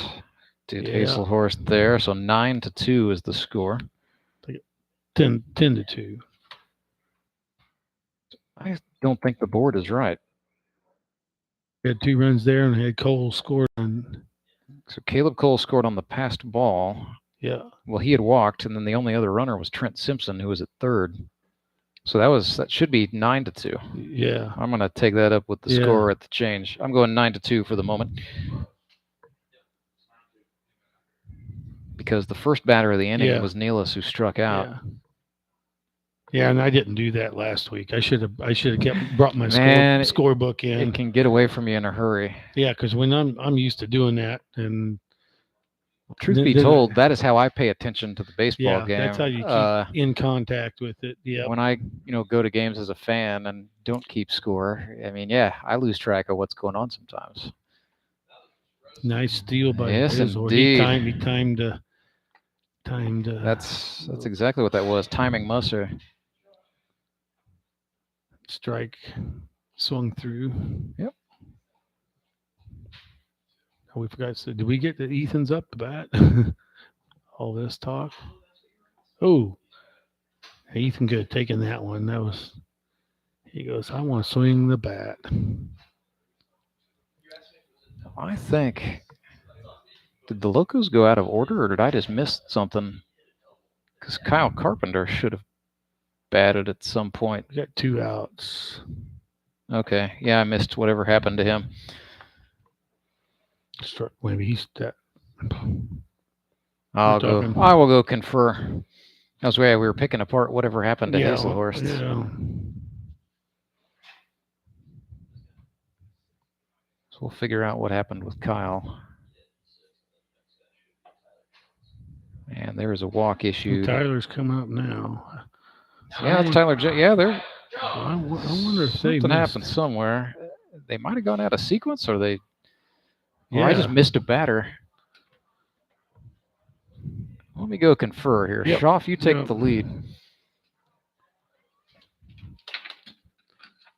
Got 2 outs here in the top of the 4th. 9-2 Locos. Tyler Jones at the plate on the left-hand side. First pitch is ball 1. So first and third, Ethan Cole's at first, looking, doesn't run. Tyler takes a big swing at a fastball up, and it's even 1-1. All right, so Kyle Carpenter first pitch pop out to the shortstop. I missed that. Oh, so I'm sorry. I missed it too. I mean, I said, now you say he just lined it out to him. Yep. It's got a text message from my dad, who's probably doing a better job watching this game than I am. You guys quit talking and call the game. Sorry, Pops. 1-2. Tyler took his strike 2 there. Surprised Ethan's not going here. We're back in the game. Yeah, Cole kind of staying put over there at first. And we talked about his hamstring pull just a little bit. Maybe he's not. They're up. Up taking her easy. 7-run ball game. He could get a good jump here. Breaking ball. Tyler Jones lifts one up. That's back. Goes Joe. That's going to get beyond Joe Emery's reach, off the wall. Extra bases for Jones. He's thinking about 3. 2 runs have scored, and Jones ducks in standing up. A 2 RBI triple crushed. Just out to the clubhouse. Bit of about 385 off that black Marucci sign in the outfield. And Joe was tracking on it. Had it been lifted a little further and we had another 20 or 30 feet out there, he would have got it. 11-2 for the Locos. That'll send manager Daniel England out to the hill, and there's no hesitation. Here comes Chris Matlock, so that's going to chase Musser. It's a Henry's towing pitching change with dangerous part of the order coming up here for Republic. And if you're Chris Matlock here, the job is just simply stop the bleed. 2 outs. Probably try to get who do we have in there? I'm sorry. Musser. Yeah. Well, and if you're England, you kind of hate to go to Matlock because this will count as an inning used. That's what I think they was trying to get him through that inning, and then Matlock would get 5 maybe. He may still get the designation, but as it stands, he can pitch the 5th, 6th, 7th. He's going to get 4 8th. and a third. Is right. What he's going to get. Yeah, that's really the max he could go. So he would not be able to pitch in a 9th inning. Right. So they would have Joe Juarez. They've got some options. That was kind of why I was a little surprised to see Matlock. But yeah. So Joe Juarez. They've got Ben Hammett who can pitch. Yeah, we haven't called Ben's name. Has pitched, and then Michael Barnes I would think would be a name you could. You also go Cody Files. You could use Brady Welsh. He pitched in the preseason, or it could be Daniel England himself. So there are some arms. There are some options. But this is Chris Matlock, NCAA All-American and a former pitcher in the Texas Rangers system. He went to 1 year at Longview. That's a junior college in Kansas City. Out of Glendale High School. Then he went to the University of Central Missouri, NCAA Division II. He was a D2 All-American in 2008. As a senior, he had 14 saves. He was the closer for the Mules. 25 career saves, was an MIAA conference record. He was the 2009 Division II Pitcher of the Year by the American Baseball Coaches Association, and a Daktronics All-American in 2009, selected by the Texas Rangers. In the 2009 MLB entry draft, went to Low A Spokane, Washington.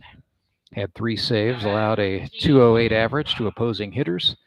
Was set to go to Double A in 2010, and in spring training, injured his arm. Basically did a kind of shoulder-elbow combination on a long toss program, and that was it. Just given a very unceremonious release from the professional ranks. Logan Prock grounds one to the third baseman, Zach Ralph, who got it across to Michael Barnes in time. So Matlock throws one pitch to get one out. And that's one pitch inning. That's just kind of the way the mop flops sometimes in baseball, in life, and in the GRBL. So Locos punch 4 runs across in inning number 4. 11-2, their lead. Moon City will look for answers when we come back. It is baseball night in the Ozarks. Yeah, Grandma. Getting a word in edgewise with Grandma isn't always easy. Oh, yeah, your check. Depositing her birthday check from your phone, on the other hand, Of course I deposited the check. surprisingly easy. Yeah. It's in there. Yeah. Mobile check deposit with the Great Southern mobile app. Easy. Download the app today. Do you want to do more? Are you feeling called to help? Some will just hang on. Others will raise their hand to truly help. Phoenix Home Care is looking for raised hands. Phoenix Home Care and Hospice needs help. Phoenix Home Care is hiring immediately for caregivers who want to help people live life with dignity in their own homes. Take this time of crisis to seize an opportunity. Go to phoenixhomehc.com and click on the Careers tab. Be different. Make a difference. Choose Phoenix. Phoenix Home Care and Hospice. I choose Phoenix.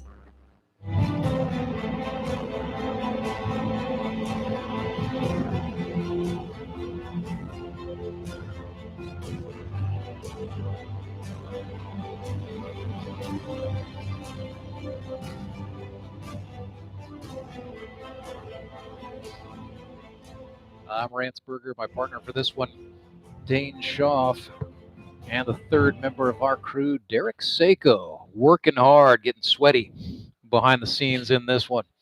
Derek making us look good. The 3-ring circus, right? He's Derek's the ringmaster. Ringmaster, yeah. Or make no we'll mistake about it. We'll let him think that. Oh, I don't think. I know. It's Derek's world. We're just living in it. Kids driving tonight. Baseball night in the Ozarks. Chris Matlock is batting. So number 10 spot in the order. And Matlock, hey. Pete forgot his Wild Thing glasses. Don't let him fool you. Yeah, we'll see if he can even see what Cole Hazelhorst is putting down. Chris Matlock, 2 for 5 on the season. So the old Ted Williams 400 in the stat column. Chris not liking something there. He was making a big old curveball. He's going to stick my elbow out on that one. A chicken wing gesture at the plate umpire on 0-1. It's a fastball, swung and chopped. Meza, the third baseman, charges in to get it. Slick play by the kid from the College of DuPage. Just welcomed a new baby into the world, and he's Well, just as I was about to brag on him, he threw a throw-around ball out into the outfield. So Chandler didn't want to bend over to get it. Yeah, I think that was a little bit lazy. 50-50. How about that? Maybe it's because Chandler's using a little league glove out there. Well, I'm just going to go out there and say he had it sitting on the rail down there when I grabbed it, and I was like, "How do you even close this thing?" I mean, it's brand new. It's about a 9.5 inch. That is new. It's about a 9.5 inch glove. Usually he's got he has one that's got some purple in it. That's a pancreatic cancer awareness glove that he wears in honor of his grandfather. He used this last week. And he goes, I've got off-white lacing. Not white. Off-white. Yeah. Well, Chandler, owner and proprietor of Veet Relacing. So takes a lot of pride in having cool-looking gloves. We talk about how we each do those things, the relacing there. He got to have some little more closer teaching from Rawlings people. Here's a pop-up. Caleb Cole wheeling back. And then a trip up in the outfield. Caleb Cole got tangled with the center fielder, Trent Simpson. And so out of all that, Joe Juarez swinging at the first pitch given, taking advantage. That is a base hit. I a few little tricks my way, but most of them my dad taught me how to do it. So had Chandler do a recondition, rather. My dad's old glove for me, it was a Wilson Ron Guidry pitcher's mitts. Guidry, yeah. That is legitimately, the glove is older than I am, but Chandler did a good job. So got that glove reconditioned. I'm using a newer model now, but I was going out there with the old piece. I released my Pro 6 last year, which is 26 years old or something like that. If you take care of it, you can make it last. A little bit wore on the inside. I like the broken in glove. Yeah, it's has the padded palm in it, and that thinner leather on the inside is deteriorated away from the way I sweat. And but I relaced it. I wasn't feeling comfortable with the newer glove I got, which was slightly smaller. But I thought that's what I wanted to go to because I was playing a lot of third base. Yeah, need a little more protection for the hand. And so I went back to the Pro 6 and completely relaced it in black string. Nice. And it's performing the way you want it to. I mean, so 1-1 here to Michael Barnes. Ooh, I did a curveball out. I released one for a gentleman that's a few years older than me, and he's probably in his 80s now. Goodness! But it was his original high school. Oh, wow, that's cool. And I had to make the thumb piece because nobody had anything like it. Barnes pops one way up. There, my gosh! Caleb Cole, stutter step, caught it. Almost fell backwards as he did, but made the play. Glad it was him. No kidding. A lesser man would have been driven into the ground. So I got a piece of leather. I took it from the boot repairman, and he stretched it as best as he could on his machine, and then I had to scrape it to get it thin enough for it to make the thumb loop and the tie off. And we got that glove, and the only reason why he wanted that glove done was his. Oh, yeah, that's the lucky piece. Yeah. Oh, yeah. Zach Ralph sends one into left field. Stop sign goes up for Joe Juarez, and smartly so, I think. Daniel England, recognizing we're down by 9, and especially 2 outs on the board. You'd like to maybe get aggressive and go at a run. Yeah, Mesa did the cutoff. He fell kind of awkwardly. He looks like he's all right, but he still could. I think he still could have flipped the ball home there and got the runner there. Anyway, I had to get it fixed because he wanted to catch his granddaughter her senior year of softball pitcher. So, so we got her done, and he was happy with it. And it's amazing. First and third for Joe Emery. 2 outs on the board. Swing and a chaser there. Yep. So Iceman Chandler Veet has given up a couple of hits this inning. Working with an 11-2 cushion. Getting walking the lead there. From the belt, Ralph's taken off, and Emery launches Blocks one into the left, left but field. Logan Prock is going to be there to make the catch. So a loud out, but an out nonetheless. Joe just got underneath that ball there just a little bit. Yep, Logan Prock did his job. So the 11-2. score remains 11-2. Locos out in front of the Moon City Mavericks. We will go to the 5th inning right after this.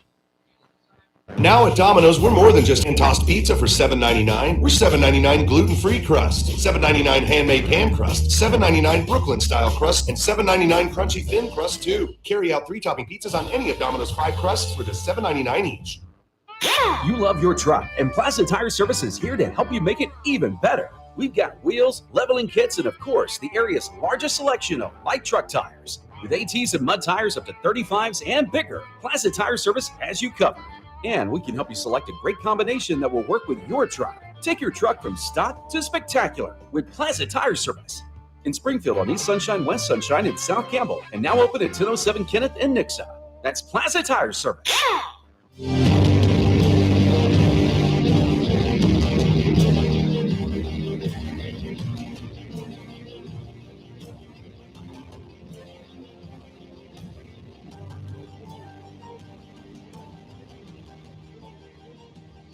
Right-hander Chris Matlock back out to work for the Moon City Mavericks. He has most certainly been a bright spot for this club in what has been a season full of struggles. Matlock came into the night 17 1/3 innings pitched, 4 earned runs. Now he has given up some more unearned runs to go with that, but officially 4 earned, 16 hits, 11 strikeouts, 4 walks, a 2.08 ERA for Chris Matlock here in 2022.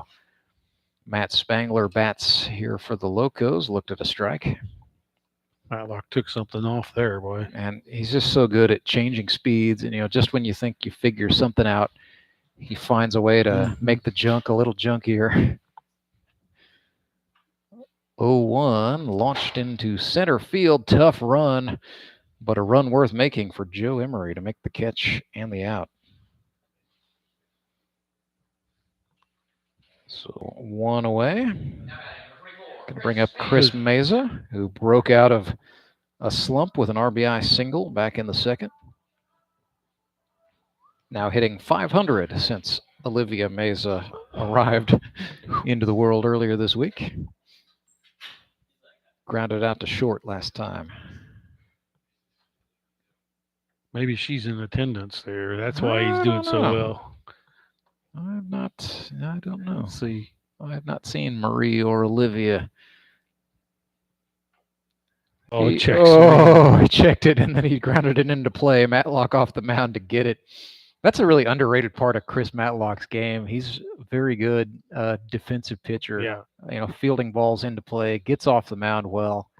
Well, once you let go of the ball in the rubber, you're an infielder. Right? Well, and, okay. Supposed to be. Some pitchers take that a little more to heart than others, Dan. Yeah. And I've seen my share of laziness after the ball's delivered, but Chris Matlock, not one of those guys. He takes that to heart, and it's not just in the interest of self-defense. It's in the interest of trying to get outs. Yep. Make it easy, and that way the other defenders behind you know you got this place covered down here. Well, I think in Chris Matlock's case, being, what he is, he's not overpowering, throws a lot of sliders, so he does serve up a lot of soft grounders if he's feeling it. And so, that behooves him. And then on top of that, I think, for him, it's just a leadership thing, just saying like, hey, I'm willing to hustle and do all the right things you're supposed to do. You guys should too. Ooh, just up a little bit. 1-2 here for Dusty Nealis. Walk and a strikeout. Oof, reached out and touched that. Dusty's out on his front foot quite a bit here. It's like, of course, it's a tough cookie to be batting against righty on righty here. It's like he knows, hey, I'm probably not going to see the heat. I think I've always seen Matlock. I've always been on the left-hand side. Ooh, got him looking. Out number 3. Chris Matlock gets his first strikeout of the night. It's a 1-2-3 inning and a much needed one for Moon City. 11-2, they trail the Republic Locos. Mavericks will come to bat right after this. It is the Grip and Rip Baseball League. Now more than ever, every penny in your checking account matters. Free checking without rewards is a thing of your past. Mid-Missouri Bank wants to make sure you're getting the most from your checking account. Cashback rewards with Kasasa is your future, and Mid-Mo Bank is the home of Kasasa in the Ozarks. Speaking of future, Mid-Mo Bank also offers digital wallet for contactless swipes. Visit midmobank.com to make the switch today. They'll make it easy for you. Mid-Missouri Bank is building the community bank of the future in the Ozarks today. Member FDIC. At Big Whiskeys, we believe that great food and drink accompanied by the perfect toast can bring anyone together. Boys, may the best day of your past be the worst day of your future. Here's to the friends who know us well but manage to like us anyway. Here's to my neighbor Janet for breaking down my bathroom door when I had too much soap on my hands to open it from the inside. Oxford woman. Big Whiskeys, an American restaurant and bar.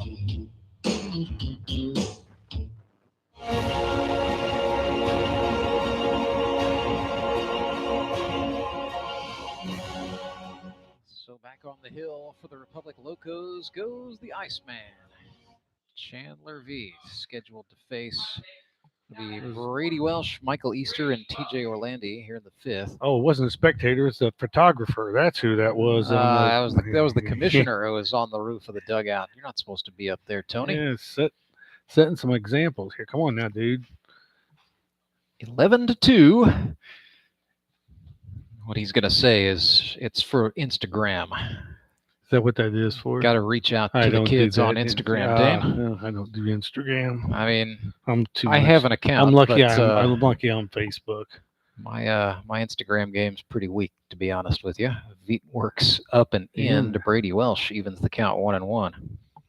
Brady said something to him. Yes, he did. I think maybe not appreciating how high and tight Chandler's that always was. talking. I don't usually do that when I'm pitching. Well, yeah. It's just, I probably did, I guess, when I was throwing hard. Well, hey, if you're really good, and then you can be arrogant, but if you're just missing, it's maybe time to be quiet. Yeah. 2-1. Ooh, breaking wall out. Hazelhorst stretching out. Yeah. 3-1 now. I probably did say some when I was quite a bit younger.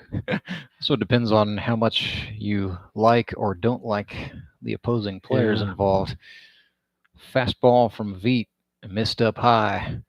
Trash talking, Yeah. That's 2 walks this game for Brady Welsh. Most of the time, I City. just let the arm do the talking. That's the best place to talk is on the scoreboard, my friend. Yeah. So Michael Easter had a 2 RBI single out into center field last time up. He is 1 for 2 on the night. Facing Chandler Veet. From the belt comes home. Easter fouls off the fastball. Veet's throwing more fastballs. He's really mixed up his arsenal a little bit as his career has gone on and he's matured. Also has a changeup in the bag. Pulls that out for special occasions. I try to tell high schoolers, work it into your arsenal and throw it once an inning. If they see it once an inning, whatever spot you're at, then that makes that batter have to think, I can't look fastball, adjust a curveball. 0-1 ran in. And with that said, throw two different speeds of your fastballs, 2 different speeds of your curveball, just helps keep. You're all about you keep the batter off balance, and they're not digging in on you.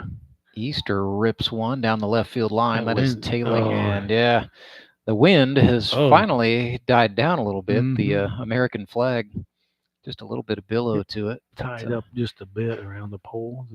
Yeah, not really. Missouri. Is that the Missouri flag out there? In center, yeah. It's definitely not howling like it was earlier today. It was straight out. Yeah. I think 20 miles per hour is about done. And that was, that was in the forecast. We knew we're probably going to be down to gusts around. It was no more than 5 by the time this one is over. Little on drive over, it was blowing me a little bit around. Yeah, I believe it. East-west drive and a north wind, that'll shove the pickup truck around a little bit. Well, I got to drive my wife's vehicle, and we traded the Maxima and got her a Murano. Okay. Yeah. A little bit boxy, a little bit of a wind catcher. Yeah. I mean, just a little easier for our moms to get into, and also when we're hauling that important grandbaby around. Indeed. So, need some added protection. Just a little bit more room, a little ease to get in there. Ooh. There's a 2-2. Oh, and he called it late. Yes, he did. A called strikeout to Michael Easter. Well, that is something I know just collectively the umpires here in Southwest Missouri are working on. They've been instructed. It's okay to think about it for a beat. Kind of drives us crazy here trying to call the game upstairs. Drives the batter crazy too. Yeah, yes, it does. I mean, but no, they're being taught, hey, that's okay. Take a minute. Or not a minute. Take a second. Yeah.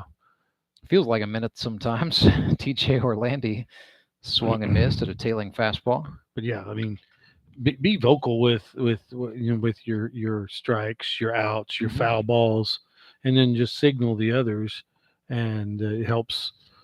It'll help the scoreboard operator. It'll help all the people around ragging on the umpire. Well, yeah, that's a big part of it. It's just sell your calls. Then the players know what's to happen, and then they can make the play according. You don't have to signal fair ball. You signal fair ball. You don't have to vocalize it. I mean, and that way you can differentiate that between that and the foul ball. Yep. And it just helps all the players do their game. 1-1 to Orlandi. That's in there for a strike. I mean, that's something, I've never officiated baseball, but I've officiated sport. And that was, impressed upon me by veterans was like, hey, whatever you do it with confidence. Like you've got to, this is why you've got to sell your call to the crowd and let them know, hey, like I'm right. Yep. Even if you're wrong, sell your call, do it with some authority. Yeah. I think he had 2 years ago, we had a young man out here and he was just so tentative. And I went up to him and I that'll said, get you eaten up. And I said, so here. Runner takes off on the 2-2. Veet ducks. They bounced it onto the bag. Yeah. But heads up running from Brady Welsh. Ball about didn't even get there because Veet didn't clear the mound. No, he did not. Got smacked in the face. But yeah, call it like you've seen it, that that this is it, and then everybody's okay. They'll be a little less on you. So the pitch hitting Ben Hammett here. Yep. So Hammett hits in the stead of Jake McDaniel. It's a strikeout for Veet of TJ Orlandi. P.S. Second strikeout of the night for Veet. 2 outs on the board, and Hammett comes in here for Moon City. So Ben my gosh. sawed off the bat as it goes to the shortstop. Caleb Cole up with it. He one-hopped the throw. Hammett is called out. And the bat went almost farther than the ball. No kidding. Caleb Cole almost got cleaned out by part of Ben Hammett's he hit stick. He hit that probably 9 or 10 inches up the bat. 11-2. Man. Whew. Ben Hammett, R.I.P. that lumber. He will have to get a new one next time. 11-2 is the score. Republic Locos out in front of the Moon City Mavericks. We will head to the 6th inning right after this.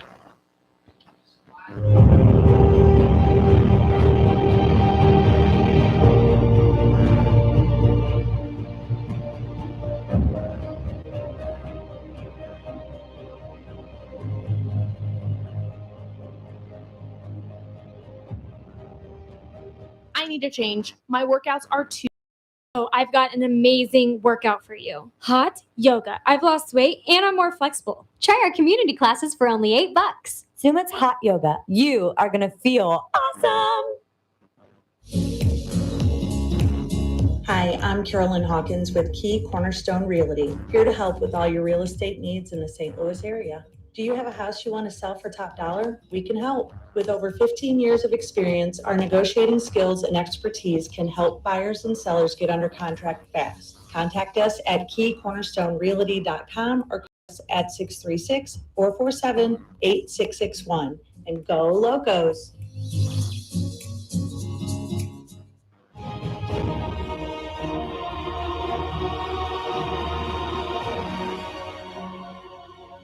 Ransberger, Dane Shaw, back with you live here at U.S. Baseball Park, where the Republic Locos have jumped all over the Moon City Mavericks. 11-2 is the score. We have played 5 innings to the top of the 6th. Caleb Cole comes to bat. He's in the Anderson Engineering leadoff spot tonight for the Locos. Has been there pretty much all season long, matter of fact. A little bit of a battery swap here for Moon City. Cody Files has come on and gone behind the plate to catch Chris Matlock this inning. Fly ball out into center field. Just drifted. Took Joe from about straight center field over into right center. Still got a little wind going on up there. Just a touch. So Joe Emery came up with the ball to get the out. Here's Trent Simpson. 11 hits now in 2022 for the rookie. Might be in the discussion for Rookie of the Year, perhaps. A little postseason award discussion time to go with all the talk of the playoff picture. Well, I think you'd also, just within the Republic Locos, you also got to talk about John Bortz, who's been pitching very well. Had a lot of rookies. Had 29 true rookies in the GRBL this year. So that's going to be a pretty good tussle. I'm glad I don't have to vote for that award. That's going to be decided by the 6 managers. So one of the things I can proudly say, I do not have a hand in that part of my duties here in the GRBL. 1-1 pitch to Simpson. Matlock took something off. That is down for a base hit. It's going to kick into foul territory. And that is a double for Trent Simpson. Flared that right down the third base foul line and carried away from the left fielder there. Inside out swing by the left-handed hitter. Taking what's given. In the scoring position he goes with 1 out. Cole Hazelhorst steps in here. So Cole had a double and a run batted in last time. Swings and sends this one foul. That'll get out on the first base side. And we got 4 of them after it and a play. Very nice. Hard-earned 25 cents there. They're all out there keeping an eye on it. So 0-1 here to Hazelhorst. Yeah, we just got to get them to return that to first base for the quarter. They'll make their way over eventually. Here's a breaking ball. Hazelhorst slaps it the other way. That's going to get down, so he's out of the slump in spades with his second hit tonight. Matlock cuts the throw, and Simpson scores. It is now 12-2, and then Hazelhorst advances. There is an error, and Hazelhorst lost track of where the ball was. He's going to go take third. Wow. On the miscue. Oh, goodness. That is not just a microcosm of an illustration. I looked away, and then you're saying the ball's in the outfield. Yeah, Well, Hazelhorst had looked away, too, and then it was, oh, look what I found.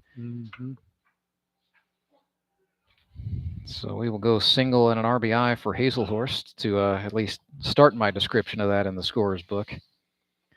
But 12-2 is the bottom line.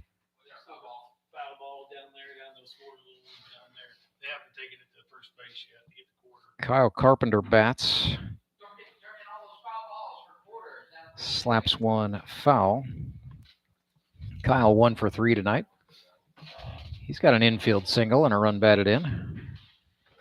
And I would imagine he has gone down to at least get loose in the bullpen twice. I would think we're going to see some Kyle Carpenter pitching before the night is done. Breaking ball. Sat on it. Sent it foul back. Carpenter's been very good. 9 for 22, swinging the bat. He was 6 for 13 as a rookie last year with Nixa.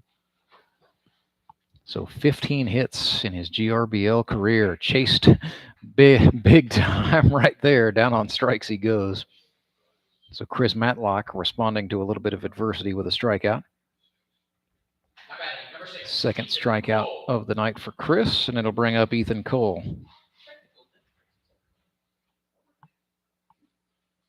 Ethan Cole is 1 for 2 tonight, a strikeout and an RBI double.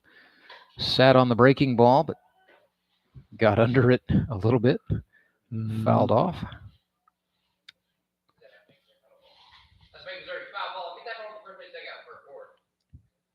So Ethan, older than Caleb Cole by about a year. He's the middle of 3 boys. Actually had a chance to meet the oldest of the 3, Eric Cole. They had the whole family in for a game that ended up being the game with the where the Locos were involved in a lightning and rain delay. So strokes that out. Had a little time to mingle, but Joe Emery tracks it down. Man, he has been busy tonight. Yep. And he answers the bell once again. A catch on the run for Joe Emery. Gets the out, but not before the Locos tack another one on. An RBI single off the bat of Cole Hazelhorst. Gets it done. 12-2 is the score. We'll go to the bottom of the 6th. Right after this, it is the Grip and Rip Baseball League. And it is live and free all day long right here on YouTube, sponsored by Central Bank of the Ozarks. You know the meaning of dedication. The early mornings and the late nights spent pursuing your dream. The commitment and passion to turn those dreams into reality. That spirit of dedication is why Central Bank is always there, working behind the scenes, helping you navigate those twists and turns in your journey with solutions that are tailored to meet your business needs. Central Bank, we do business better. When Gary and Sandra Henry started Henry's Towing nearly 5 decades ago, customers knew that Henry would be the guy coming to help. People would call and ask to let Henry do it. And as Springfield has grown, our family has grown as well. So there's always someone around to come help you out. Everyone at Henry's is a member of the family, fully trained and as dependable as the original. With a family this size, help is always right around the corner. So if you find yourself in need of roadside assistance, remember to call the name you've grown to know and trust. Remember to let Henry do it.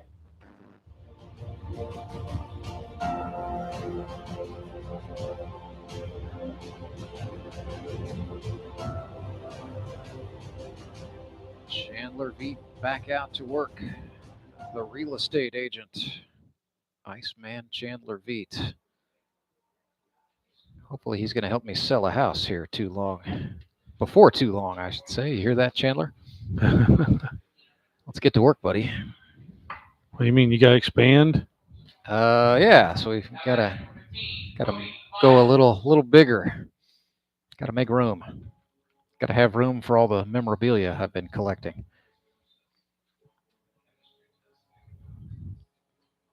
So real quick, and John McCaskill has also come on. I think that's McCaskill. Yep. So McCaskill has come on to replace Hazelhorst as Veet's battery mate. Prosecuting attorney turned catcher John McCaskill from Rockhurst.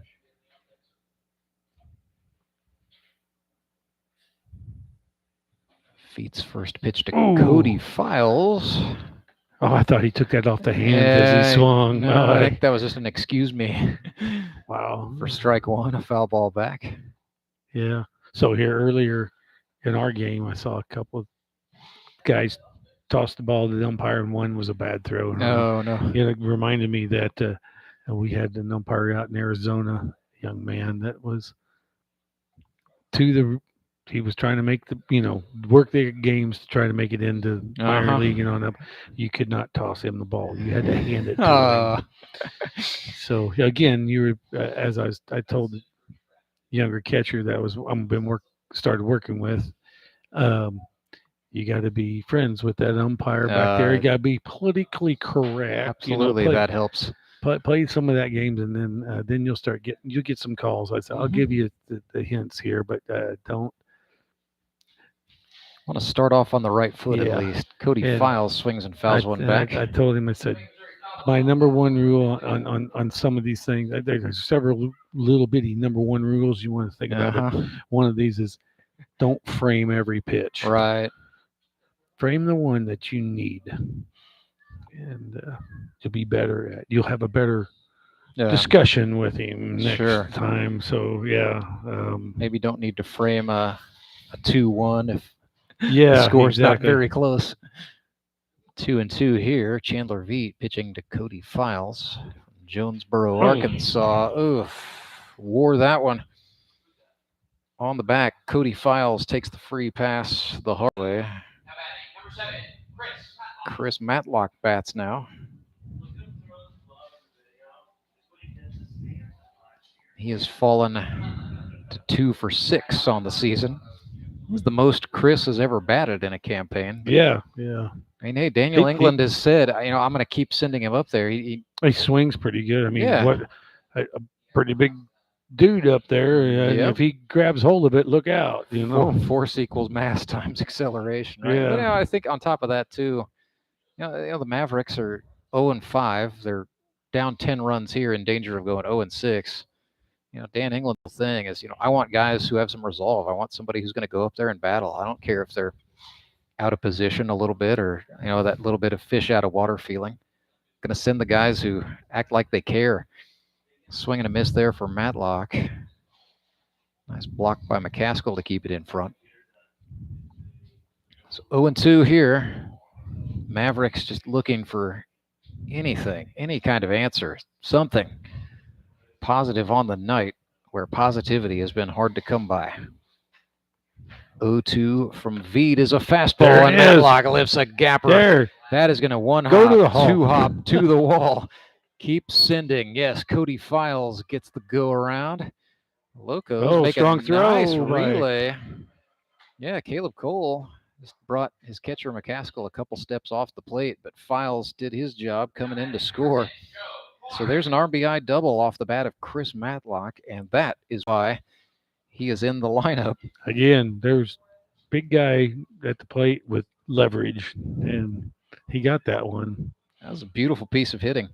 So they will courtesy run for Matlock because he is the pitcher. And back to the Anderson Engineering leadoff spot we go. Joseph Juarez, 1 for 3 tonight. The Mavs got something going here. A little sign of life anyway. 12-3. Heard a little extra giddy up down there. So a piece at a time. Yeah, they've got. A team has. I can throw this out there. 4 innings here to whittle it down. A team has never gone over the regular season in the Grip and Rip Baseball League. That's kind of odd for Daniel England. A year ago, his team finished 8-1 and won the Bell. That was the first time a team had ever won 8 games in a year. Could he be sandbagging here? I don't know why you would do that at this point. Fly ball off the bat of Juarez. Caleb Cole ranges back and makes the catch. That sends File. He was making the Locos work there a little bit. I mean, now if that had been first and second, that would have been an infield fly right there. No. Well, I mean, that would be the Caleb Cole, the infield fly rule for Caleb Cole. Yeah, anything within 330 feet. Yeah, just might as well. Yeah. Michael Barnes. I'm sorry. No, hey, it's well deserved. I like to pick on Caleb, but he's good at it. And he throws it right back. So, good guy. Yep. So this is Michael Barnes. Looked at ball 1 there. He's 2 for 3 tonight. Mom and Dad brought him up well. Yep. And the other one, Ethan, too. Yeah. And I haven't met the third one. So. No, I met the whole family that day. So. We had a lot of time to kill during that rain delay. Michael Barnes is now 3 for 4 on the night. Overthrew his cutoff. Oh, goodness, yeah. Throw got away from Chandler Veet, the pitcher. That not will allow another run across. That's Anthony Musser. Mm-hmm. Smart base running from him, and it's 12-4. We've seen that today quite a bit. That missed some good fundamental baseball. We missed some cutoffs. We missed covering a bag or two. I mean, and that's we don't get to play this game every day of the week, but that is part of it. Some of it is the level of play, but some of it is just knowing when to capitalize on a mistake by the other guy. And I'm friends with this Coach Lyle on Facebook, and he posts lots of stuff there, and I don't know exactly who he is, other than that he speaks baseball pretty good and whatnot, and he posts stuff about baseball. It's not a dull sport if you're doing the things which you're supposed to do. Zach Ralph was sitting on the curve, but he got under it. Pops up. Chris Mesa, the third baseman, into foul territory, makes the catch. Yeah, Cody I mean, Files, if you're not- absolutely. I'm in the same boat. I'm like, yeah, this guy lives and breathes the game and appreciates smart play, appreciates hustle. If you're not throwing the ball, you're catching it. If you're not those two, you're hitting it or you're fielding it. If you're not doing that, you're backing somebody up that's doing that. And the last one is if you're not in the game, you're ready to be in the game. You're aware. You're talking up the play guys that are there and what the team the Arizona team is very good about picking up nuances that a pitcher does and passing them on. Ooh, that's going to get away from the catcher. McCaskill hit his glove, only just barely so, allowing the runner to motor up. That's Michael Barnes going to third. This is Joe Emery. He's ahead 2-0 here, 1 for 2 on the night. Single and a walk. And yeah, you're not going to get 8 runs back here, trailing 12-4, but you can get a little run going here and at least eat into the deficit. Get another 1 or 2 right here, and that was kind of... That'd be big. Yeah. Breaking ball outside. So... no framing that. 3-0 now.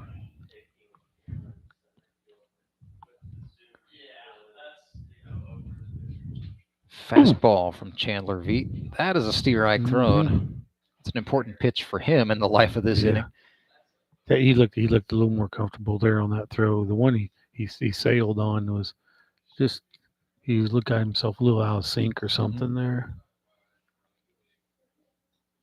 Ooh, that got out. McCaskill did well to stop Michael Barnes from advancing from third. It is a free pass. Don't know if he's struggling with the landing area there a little bit, but it appears like those last two, he's kind of hung on to the curveball a little bit. Now whether that's where his landing foot is and it's causing him to not be able to complete his throw right. Brady Welsh stands in here, looks at a strike. So 12-4, 2 outs. Good wheels at first. Runners on the corners. 1. You might see Joe take off. And there he goes. Yes, indeed. An uncontested stolen base. But hey, that's a stolen base in my book. We can get into the whole. Brady went ahead and took that pitch as on the outside corner. If you could pull the trigger and gap that to right field, Joe's going to score. Instead, it's 0-2. Make that 1-2. So it's first time in a game situation, I believe, for McCaskill and Veet to work together as battery mates. But John McCaskill, recruited into this league by Skylar Hinson. Neat story there. There's a breaking pitch outside.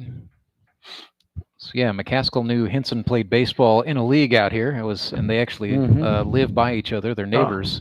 So he said, "Hey, give me the story here. How do I get in on this thing?" 2-2.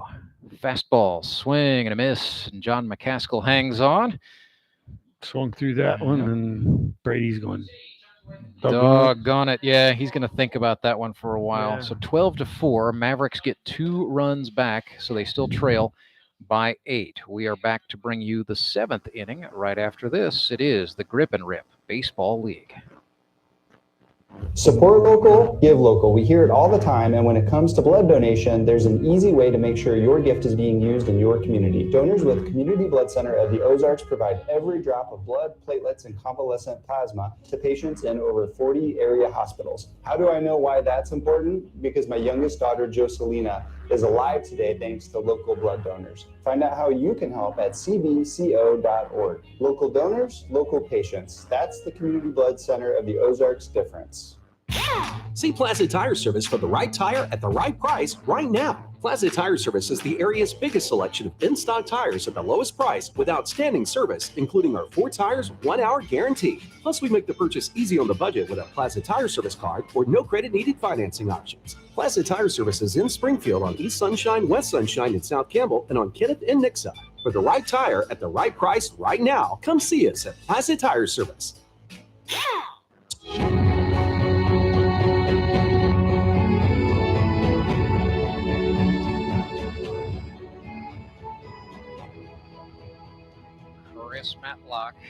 out of the dugout and back into the fight, driving in a run to try to help the Moon City Mavericks with the bat in his hand. An RBI double in the 6th. Now this will be on the hill to pitch the 7th. This will be his 4th inning, where he came in one pitch in the 4th. Yep, one pitch in the 4th, and he pitched all of the 5th and all of the 6th. So this is the 7th inning of the ball game. He can pitch this one, and he can finish the 8th. Yep. After that, the Mavericks will have to make another switch. This is Tyler Jones. It'll be Jones, Prock, and Spangler. So a grizzled veteran part of the order here. Yeah, a little slider on the inside corner there. Yeah, TJ knew that was coming and watched it go by anyway. Just almost a little bit unhittable right there. That one was. Matlock went to the same spot, kind of turned Tyler Jones inside out and brought him to a knee on the foul ball. So very quickly, Chris Matlock ahead of Tyler Jones. Gripple Crown Award winner in 2021. Led the league in average, in home runs, and in runs batted in. Oh, he chased the high cheese there. Yeah. And bad time maybe for me to bring up that Tyler Jones is the league's all-time leader in runs batted in, but made to look a little bit silly at the hands of the veteran Chris Matlock there. Down on strikes. It's Matlock's 3rd of the game. Pinch hitter here. Number 11. It's Farron Cogdill. He's from Rogersville, Missouri, a rookie, batting in the stead of Logan Prock. And Farron, sponsored by SGC Food Service. Here's another one, just kind of came out really not knowing anybody from Adam, but got to know some guys at some workouts over the summer. Super nice dude is my assessment. Don't know a whole lot else about him. I know he works for SGC in Springfield. I think there was a comment made, and it was a dart to throw at Cole. Is that, hey Cole, there's somebody shorter than you.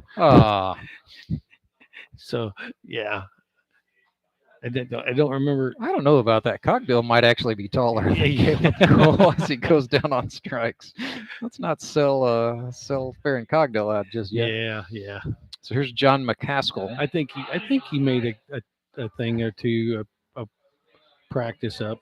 Yeah, Cogdill did, absolutely. He got out and trained with the guys, as did McCaskill, the guy batting here.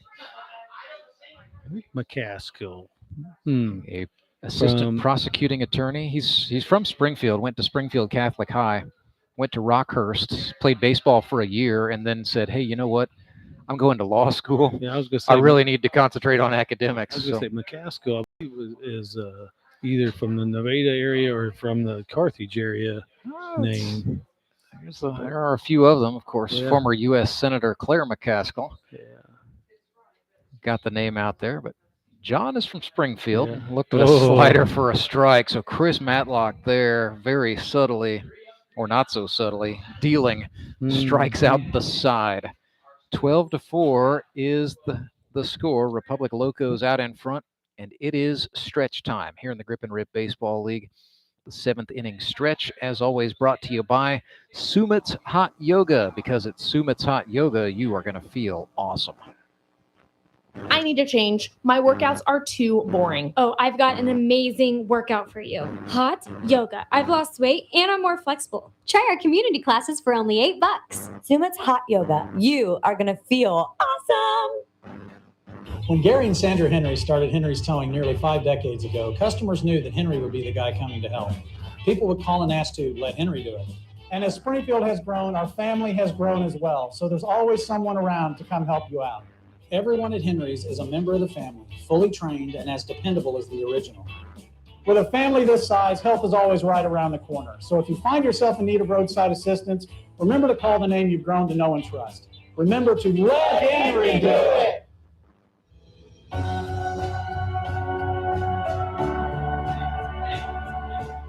Oh, goodness. That was a pretty spirited round of Take Me Out to the Ball Game here for the live crowd. And hey, I'll say this, be glad, perhaps if you were watching at home, right, that this week. That we turned off our microphones for that, rather. Yeah. But hey, also incentive, come see the show live. If you've never been to a GRBL game and you're looking for a reason, that is the reason right there. You know, it's not just baseball. We really do a whole lot of work behind the scenes, everybody, to try to make sure you get a full and complete show, whether you come for one game or all 3 games of a triple hitter. Everybody's hustling to try to make sure you have a good time. And the thing about, you know, the community that's grown around Grip and Rip baseball, you're only a stranger your first time. Yeah. After that, you know, you're going to meet somebody. Like, that's the fans in the stands talk. Yep. They always ask, "Hey, who are you here to watch? Who are you rooting for?" So the little boys out there on the grassy knoll there got Tyler's attention. They threw the ball to him. And he threw it back up there. Yeah. So anyway, yes, only in the Grip and Rip. Chandler and Toby still owe me from last week. Well, I was not part of that, so I'm staying out of that. I had my arm twisted and I will not everything be else. your arbitrator. Michael Easter steps up here for Moon City. 12-4 is the score. Michael Easter is 1 for 3 on the evening. Curveball was outside for ball 1.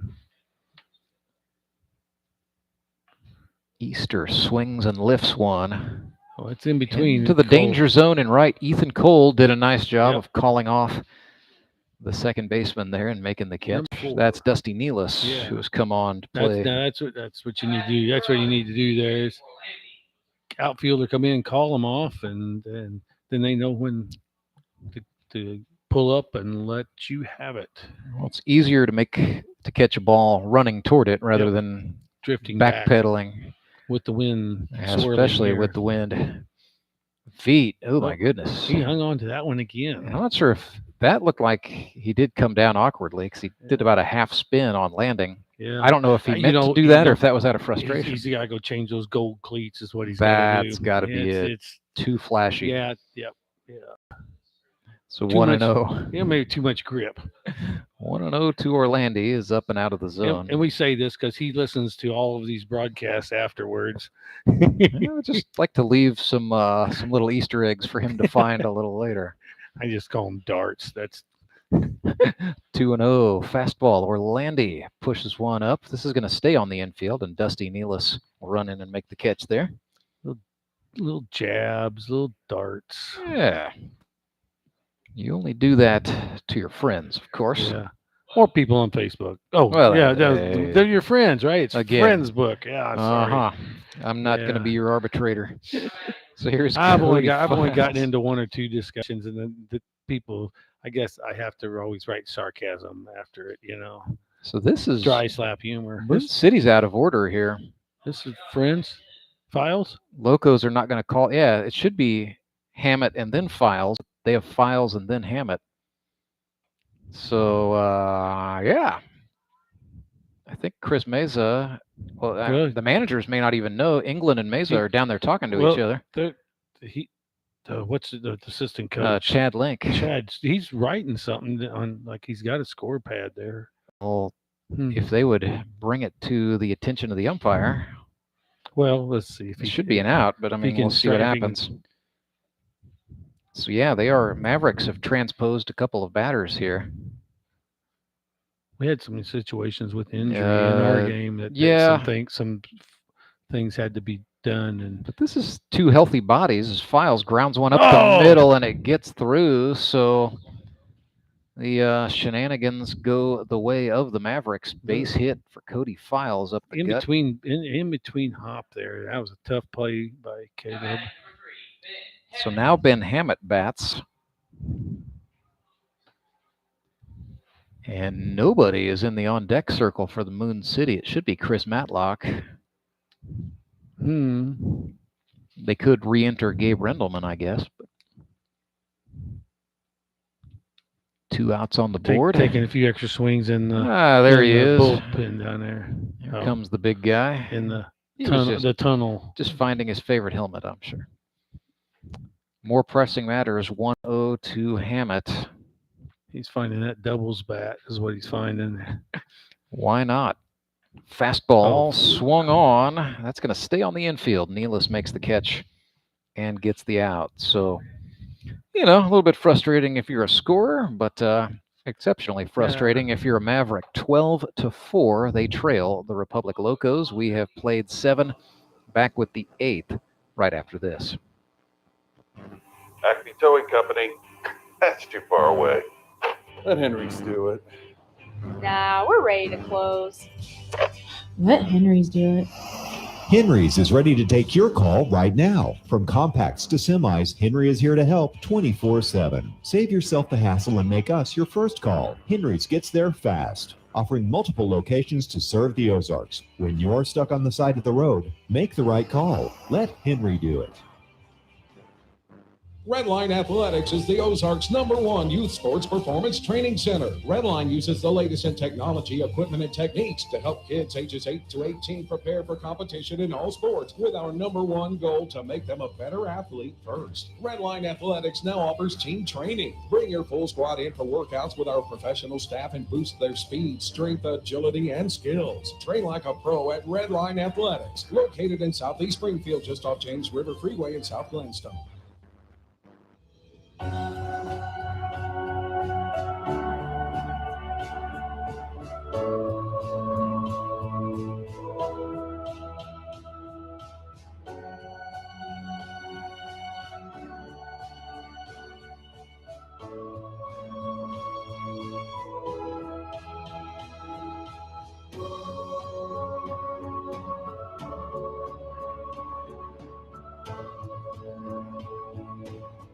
And the producer director Derek Sako has just said, hey, let's have some fun. Let's do a fan poll. So if you're watching on the YouTube channel, here's your chance to help us pick our Elite Promotions Elite Performer of the game. We're going to put up Michael Barnes for the Moon City Mavericks. He's 3 for 4, 3 singles and an RBI. We will also enter Cole Hazelhorst into the fray. He's been on every time he's batted tonight. 2 for 2, a single, a double, and 2 runs batted in.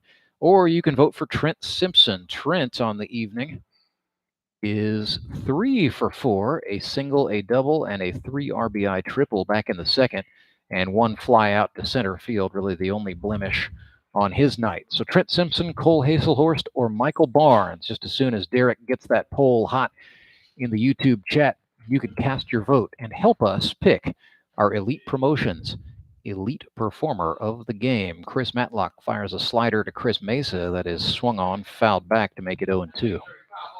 Looked like the same pitch, same foul ball. Well, got to admire the consistency. Yeah. You know, Chris Matlock thinks he's got something. Activity going on in the Locos pen. That's Cole Hazelhorst, who was the catcher, getting loose to pitch. So I thought we would see Kyle Carpenter come on and throw for the Crazy Train. Instead, maybe saving him back and thinking about Hazelhorst, although Carpenter is also down there. So who knows? Maybe Carpenter's coming on next inning. Mesa goes down on strikes at the hands of Chris Matlock. That is now 4 consecutive strikeouts for Chris Matlock, who has K'd 5 Dane Schaaf of the last 6 batters he has faced. Dusty Nealis bats next. 0 for 2 today with a walk. Swing and a miss there. Almost always think about Chris Matlock as a player of the game contender for Moon City. Problem is, he's just been on the losing cause. Yeah. He's last 2 innings here. He's zoned right back in. He has definitely dialed it. Given up an earned run back in the 6th off the bat of Cole Hazelhorst, and since then been a monster. Here's a pop-up. Right straight back He's going to go back and get over the screen. Cody Files got to the screen, but the baseball it's on the wrong side of the screen. Yep. Look down there. Joe Juarez is getting loose for Moon City, and he would have to come on for the 9th. So both clubs probably with some pitching changes on the horizon before this one is done. Veet has thrown 4 for the Locos. Matlock comes home with the 0-2, and that is now 5 consecutive strikeouts for Chris Matlock. He's got 7 in the game. A little bit of heat on the inside corner. He is playing with the hitters at this point. It's just a shame 12-4 is what's up on the board for the moment. 18 strikeouts now on the season for Chris Matlock through 6 games. Here's Caleb Cole. Looked at a strike there. Caleb tonight 0 for 2, has reached twice by way of the walk. Lines this one in the air, left field. That's down for a base hit. So the K streak broken up by the Hall of Famer Cole, who's thinking extra bases. Yeah, he got there. He is safe. The little motor. Yep. The little engine that could. He And was motoring around, stretching a single into a double. He saw the left fielder back up just a bit. And I misspoke. Joe Juarez is actually at second base. That's Daniel England getting loose in the Moon City pen. So big Dan. Business picking up for the Mavericks. They're throwing the kitchen sink outside to Trent Simpson, and Matlock will be careful with him. Simpson is 3 for 4. A single, a triple, and a double. Having a banger year. Pulled that one foul into the Moon City dugout on the first base side. So Trent now 12 hits for the season. 12 hits in 6 games. That's pretty good. Mm-hmm. Very good. Swings and hits this one. It's going to come down foul. Whew.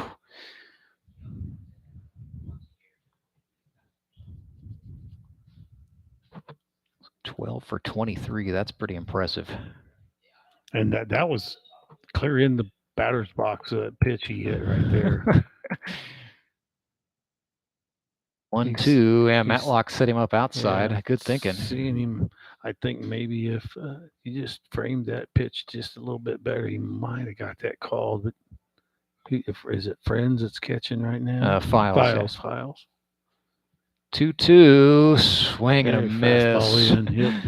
Not too many of those for Trent Simpson. Just the third time this season strikeout? He has struck out. That is 8 for Chris Matlock, and so that is not for Trent, but. Yeah, so that is the night for Chris Matlock. He cannot come on and pitch the 9th. And, what a performance for him. 1 earned run, 4 1/3 innings.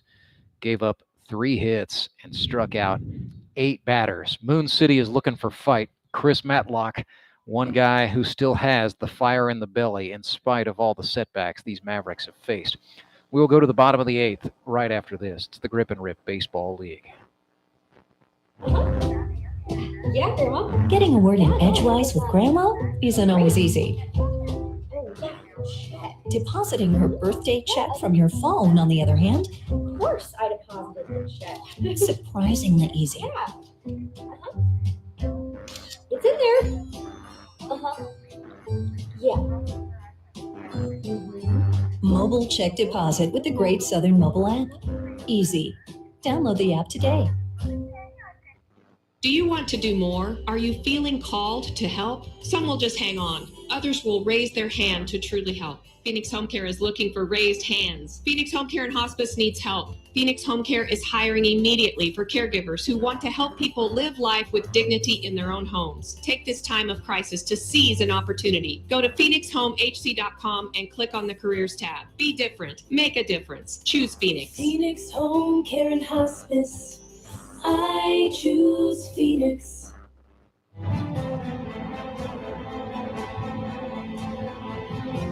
Well, people of YouTube are speaking. We're going to leave that poll open at least until the 8th inning has concluded. You can vote to help choose our Elite Promotions Elite Performer of the Game.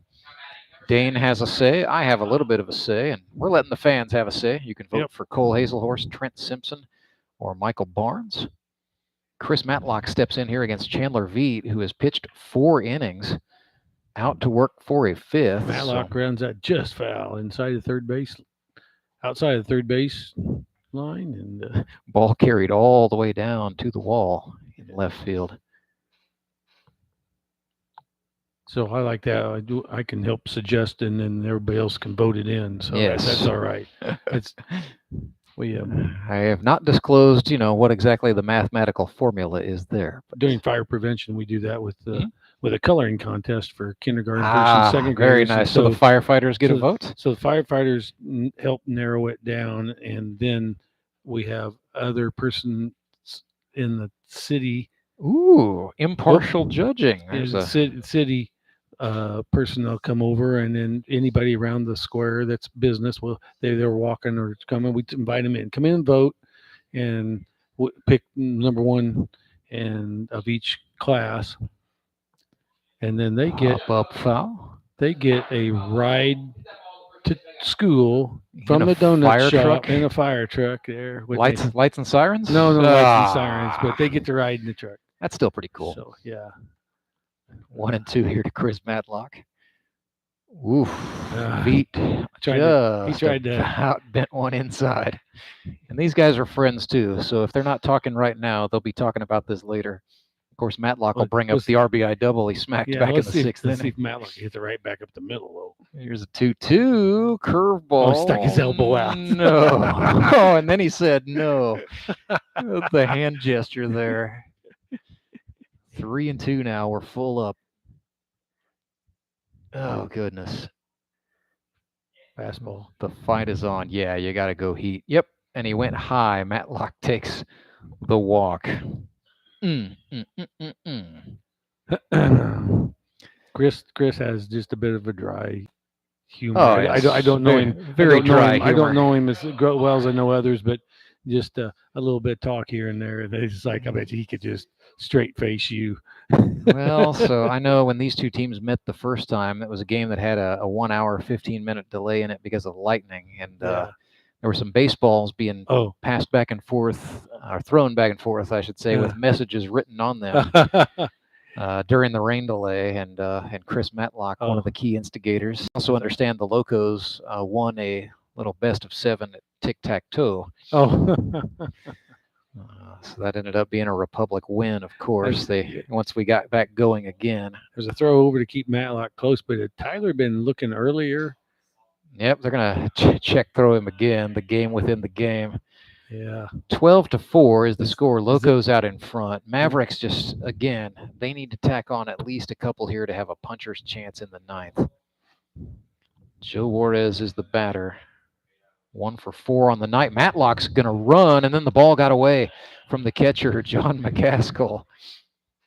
I guess if you're going to throw at me over, or you're going to try to pick me off, I'm going to steal on Might you. as well run, right? I'll give him a stolen base. I won't charge McCaskill a passed ball. That's just the nice guy I am. I think it was stolen. I think it was. I don't think McCaskill's got that big of a cannon back there to throw him out that close. I mean, far. 1-0. And the good thing is Juarez took it. I mean, yeah, let him get down there. Yeah. And he's taking the next pitch for ball 2 here. It's 2-0. They're trying to make Veet work. This is the longest he's gone into an outing since 2020. That goes outside. I get trying to save arms in a blow-up, but if you're the Locos, maybe you think about bringing on a reliever or two to finish this game. Just let Veet save the gas. I think you could. I mean, if you got some extra arms, and you could put somebody in, do 1 inning in between a 3 and then a 3. Yeah. Go so 3-1-3, and then another 1 or something. Let somebody get some throws in there. Yeah, they've got guys that need to throw. I feel like. I mean, they prepare for the playoffs. I do better when I throw weekly, and I do better when I throw in between. It's almost like weekly. a side session of the game, if you will. So here's Michael Barnes, who is 3 for 4 on the night, one of our candidates for Elite Promotions, Elite Performer of the Game. That's off McCaskill's glove. Runners advance. So the Mavericks cooking with 2 in scoring position, trailing by 8. So they definitely need to get something out of this situation with nobody out. Bottom of the 8th inning. Michael Barnes. Nobody out. Yeah, this is good for them. Oof. Veet ran a 2-seamer in. 2-0. Yeah, I'm calling that a 2-seamer in. Yeah. It went in. It was certainly in. Michael Barnes sends one. That's going to drop. No, it will not get down. Great catch by the center fielder, Trent Simpson, and then a throw right on the button, keeping the runner Matlock in place at third. So threat number 1 neutralized there. We're going to bring up Zach Ralph. And Ralph tonight, 1 for 3. Singled out to left back in the fourth inning. He has grounded to, or popped out rather, to third twice and been hit by a pitch.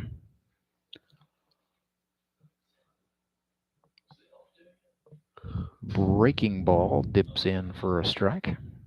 Well, we did see one outfielder come in a little bit. Ethan Cole, yeah, he appears to be that they're going to pull, not respecting the off juice. They're going to flare it out to the right field. Ralph flared that one, but it was very, very, very foul. That was almost bell bottomish. 0-2. Yeah. Veet quickly ahead. Foul ball there. Comes home with the fastball. Hey. Ralph was waiting. Sends this one into left field. Matlock will score. They will send another. Throw is cut off by the third baseman, Mesa. A 2 RBI single off the bat of Zach Ralph. Got around on that. Nice and leveled out of the swing there a little bit. Yep, patient hitting there. 2 strikes. 12-6 is the score. Looks like Mesa's going to make a pitching change right here. So that's going to put the hook to Chandler Veets, and that will bring on Kyle Carpenter, the left-hander. Yep. Coming on here. So Chandler Veet officially goes 1 1/3, and he will be responsible still. Goes how many? Or sorry, 4 1/3. Yeah, yeah. Sorry, Dane. Ever since my wife had a baby, I've forgotten how to do math. Good grief. Yeah, as long as you're changing dirty diapers. It's also my third baseball game of the day in my defense. Yeah. So yes, 4 1/3 for Chandler Veet. He's responsible for the runner Zach Ralph. But here comes Kyle Carpenter, and I have been a little surprised. I don't know if there's an inside story here to be had or what, but Kyle Carpenter threw a lot of innings last year as a member of the Nixa Suckers. Mm-hmm. To be exact, 39 1/3 of them across the course of 9 games. He was their 5-inning guy almost always, Kyle Carpenter. This year he has thrown just 5 1/3 up to now, allowed 1 earned run on 2 hits, 3 strikeouts, 1 walk. So he has a 1.69 ERA and a save to his credit, but he's been used very sparingly. I'm just looking at this arm angle is just a little bit lower than what it was last year. Yeah, not sure if he's been quietly struggling with some issues that the Locos and he and Chris Mesa are just not talking about. Yeah, you do get achy bones as you get older. Joints. Kyle's only 25 years old, Dane.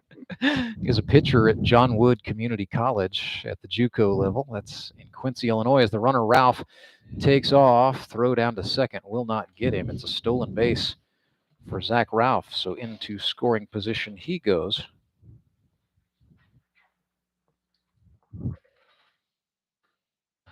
That was, yeah, you're down by 6, but I think that's a good steal. They are running against the backup catcher, McCaskill. Fielders in a touch here, playing double play depth, if you will. Carpenter. Got somebody else warming up down in the Mavs. That's Joe Juarez, not Daniel England. Dan put his warm-up top back on. He's staying warm over there in the third base coach's box. Ralph takes off again, and the ball ejected out of the glove of McCaskill. So 2 stolen bases for Ralph. Could go past ball there maybe, but I don't want to get into litigation with a man who's got a law degree. Tell him it's a ball game, and yeah, I mean, Ralph, we're the official scorer, so we scored a stolen base. We're not actually the official scorer, but, but he doesn't know that. Give him the steal. On YouTube, we are. Good enough for the folks at home. Here's the 2-2 that ran in on Emery, so he's being patient, working against Carpenter, who's a little bit rattled. And, he and Zach Ralph are friends outside of the league. Ralph, one of the guys who actually recruited Kyle Carpenter here to come and play. So here comes a 3-2. That's outside, and Joe Emery draws the walk. A little slap of the mitt there in frustration for Carpenter. I pick on my neighbor. He's now more of a pro fisherman than he is anything else. He's 6'7", and he threw sidearm in high school, and he can bring it. He can still bring it if he wants to, but he doesn't want to hurt himself, wants to fish. But I told him, oh. Brady Welsh chops this one into play. Meza barehands it, charging from third. He is safe, and the run scores. That's Ralph making it 12-7 on an infield single off the bat of Brady Welsh. Certainly not the most beautiful hit he's ever gotten, but they all count. He hustled down through it and everything. I mean, I was going to be tough play whether Chris cut it off or Caleb got there. I still think he beat it out, but yeah, I tried to get him to come down and do the tryout and no, I'm not going to do it. Just didn't quite. Well, you can't. Yeah, you can't force people. You know? Zach Ralph has gotten some notoriety for just being a good ball player and a good recruiter for the league. He's brought in a lot of young talent. Kyle Carpenter and Cole Hazelhorst among them, as there's a strike on the outer half. Carpenter responded by painting one. Yep. So the runner that came across, that's actually going to be charged to Chandler Veet. But the two runners that are on right now are the responsibility, of Kyle Carpenter. The 1-1 swung on, fouled. Easter just missed that one. Yep, and he's a little frustrated with himself there. You can see it. That was the one.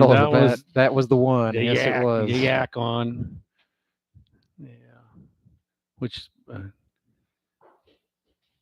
Easter out. Carpenter up on the rubber. You know, he likes to work, maybe not as quickly as a guy like King Owens or Andy Galley, but Carpenter likes to move with some pace. Here's the 1-2 fastball. I usually work fairly quickly, but I got in the habit of not walking onto the rubber sideways like that. I walk around it, just to pace myself a little bit more. 2-2. Oof. Filthy pitch from Kyle Carpenter to get the strikeout. 2 outs on the board now. Mavericks have put up 2 this inning, still trailing it by 5. TJ Orlandi is the batter. Walking up to a little Ted Nugent. Stranglehold. And yeah, stranglehold's good for whatever you're doing, Dane. I don't care if you're walking up to bat, if you're about to go into an important meeting, if you're doing laundry, you can crank up stranglehold and feel a little empowered and look cool doing whatever you're doing. Fred Bear is pretty Fred good. Bear is also very good. Yeah. That's on my workout playlist for sure. That's got a good guitar riff to it. Yep. And I like some of the lyrics through there. Yeah. Yeah. 1-1 here. I tune into Ted every once in a while. Hey, yeah. Sometimes I'd enjoy to go to a hunting week with him.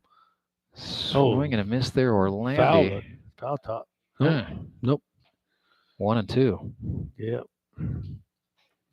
Seen Brother Ted in concert. Really? Yeah. Him and Kiss, of all things. Outdoor concert. Rocked it. Runner in there to Orlandi. Well, actually, a lot of people don't know on Stranglehold, that's actually not Nugent singing the lyrics. It's Derek. What is his name? Derek St. something. Yeah. But he actually played in Springfield at the celebration of Route 66 festival this year.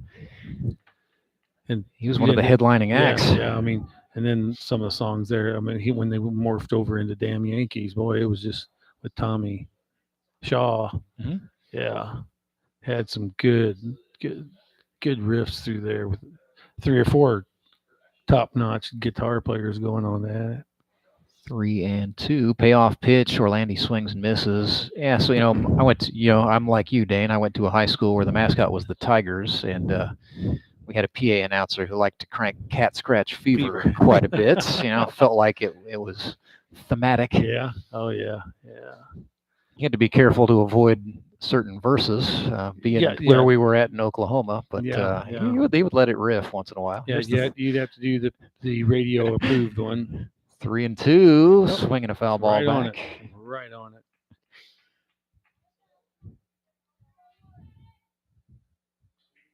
Right there. He's TJ Orlandi in a fight here with Kyle Carpenter, and Carpenter wondering what he's got to do to get rid of Orlandi. He would like to make him just go away and get out of the inning. One more run, and I mean, this is they're getting it close here. Mavericks trying. They found a little bit of life here in the 8th, trailing 12-7. Full count, payoff pitch. Orlandi lifts one right out into center. Simpson Just got makes the underneath adjustment and the catch. So that will get the Locos out of the inning, but not before the Mavericks tack 3 runs on. 12-7 is the score.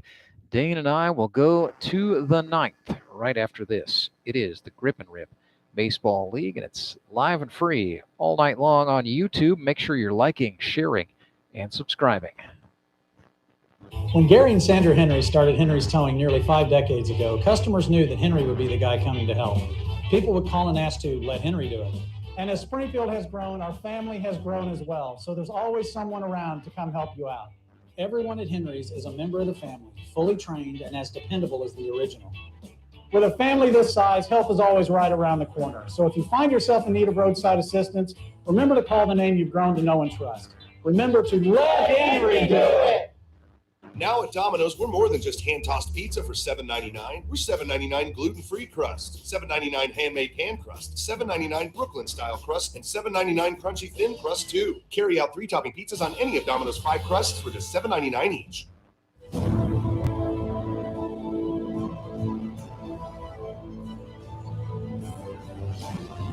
So it's a Henry's Towing pitching change for the Moon City Mavericks. We knew this one was coming as Chris Matlock exhausted his eligibility through 4 1/3. So the Mavericks will have to turn to the pen. They will turn to Joseph Juarez. Juarez on the comeback track as a pitcher. He has thrown 7 2/3 so far here in 2022, given up 3 earned runs on 8 hits, struck out 9, and has hit 2 batters. So a 3.52 ERA for Joe Juarez. That's pretty good.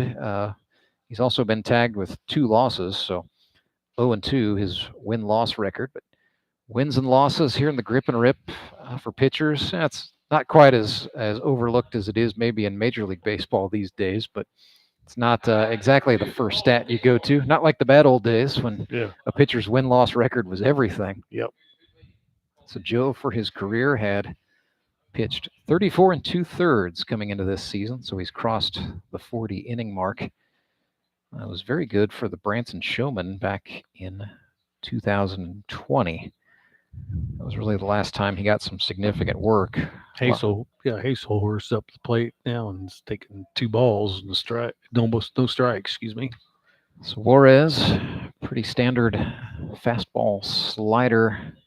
And that was the slider right there that Hazelhorse just swung over. When his slider is working, it's good. When it's not locating, he will struggle. 2-1 pitch, fastball down. Short arm work out there when he releases the ball and does hide it pretty good. So Hazelhorst takes a walk. Well, he's been hit by pitches twice. That's the first time he's gotten a non-contact free pass. But he has been on every time he has come to the plate tonight. That's one of the reasons he's contending for our Elite Promotions Elite Performer of the Game award. Kyle Carpenter bats. 1 for 3 on the night with a single and an RBI. Reached on an error last time. Kyle's been very good in the cleanup spot, taking what's given. Really likes to slap to the opposite field. 9 hits for him. A little golf swing there. A lot of looked like me trying to get out of a sand trap. Happy feet going on there. And I ran out of the box in doing so. Down here 0-2 to Juarez. Great pickoff move just back in time is Hazelhorst. He saw something there and Joe Juarez is a smart ball player. Ooh, slider in on the lefty. Under the hands, and it can't do anything with it. Turned him inside out. Let's bring up Ethan Cole. And Ethan flew out last time to the center field. Had an RBI double in the second. Part of that big 7-run second inning that the Locos had, where they batted around. Ethan Cole started that inning with a strikeout and then redeemed himself later. Dangerous hitter right here. Very capable. 6 hits. Got me a little bit of a gap in right center there. Yeah, they're giving it to him, kind of playing him to pull. Second baseman Orlandi is deep. Yeah. Of course, he's thinking he might have to cover something. Yep. Yeah. 12-11-0 and 7-11-0. Ooh, that is popped, but that is going to get stayed on the playing surface, but beyond the reach of any fielders. Foul. Yeah, hits. I mean, 11-11. You know what the Locos have done well. You know, they've run the bases well tonight, and they've just their hits have been a little bit more timely. And I think they had a few extra walks happening. That has helped them for sure. There's a strikeout looking for Ethan Cole. Joe Juarez making that slider work for him. Back-to-back strikeouts for Joe. Going to bring up Tyler Jones. So these guys, Juarez and Jones, have been teammates before. That was back in 2018. Austin Kendrick's A&L Electric Shockers. Or no, check that. Jones was a Raptor that year. He was a Shocker in 19. Juarez was on that club. So teammates in 2019. Well, again, I can't remember all of those things. Well, they made a final that year. And there's a throw into the outfield. Orlandi didn't get there in time. Hazelhorst gets himself a stolen base. Or are we gonna go E2? You want to go E2? Unless they work something else out, I was going to say E6 because he should have been covered. Shortstop should have been covered that. Yeah. All right, we can go E. But I think he stole the base. Hazelhorst wants the steal. I know that. I mean, I'm going to say stolen base. I mean, he didn't advance any other after it, so it's not a throwing error on the catcher. It was a stolen base and not covered. Fastball to Jones, swung on and grounded. First baseman Barnes has it, steps on the bag. You're saying at first base there, get here, ball, so it doesn't waiting. Yeah. Not wanting a collision, sure. It is the commercial-free 9th inning, so Dane Schaff and I will keep it right here.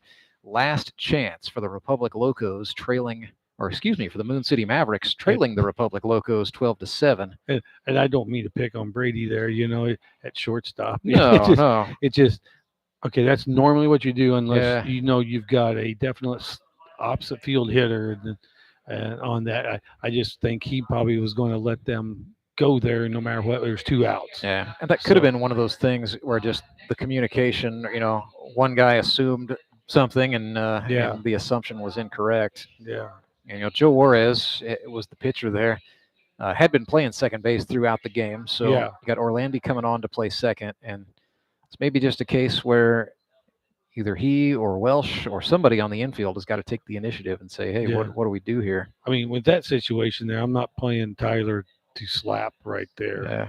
Could have also just been a misread signal. Yeah. Most teams have, the infield captain will hold up a glove and say, hey. Yeah, the mouth open or the mouth closed. Okay, what's that mean? Okay, to me, it's always been you or me. Right. And that was a funny story from the Mavericks championship team a season ago. Clay Murphy and Matt Spangler were double play partners, and 2 guys who were very smart about baseball, but for the life of them could not get the mouth open, mouth closed communication together. So it got to where Murphy would just ask. I'm just like, yeah, you or me. Just go ahead and point the finger. Take the guesswork out of it. We got good hitters here, but we don't have that good of hitters. You just can't say. Yeah. That would be a whole nother level if you could get a hitter that was doing that.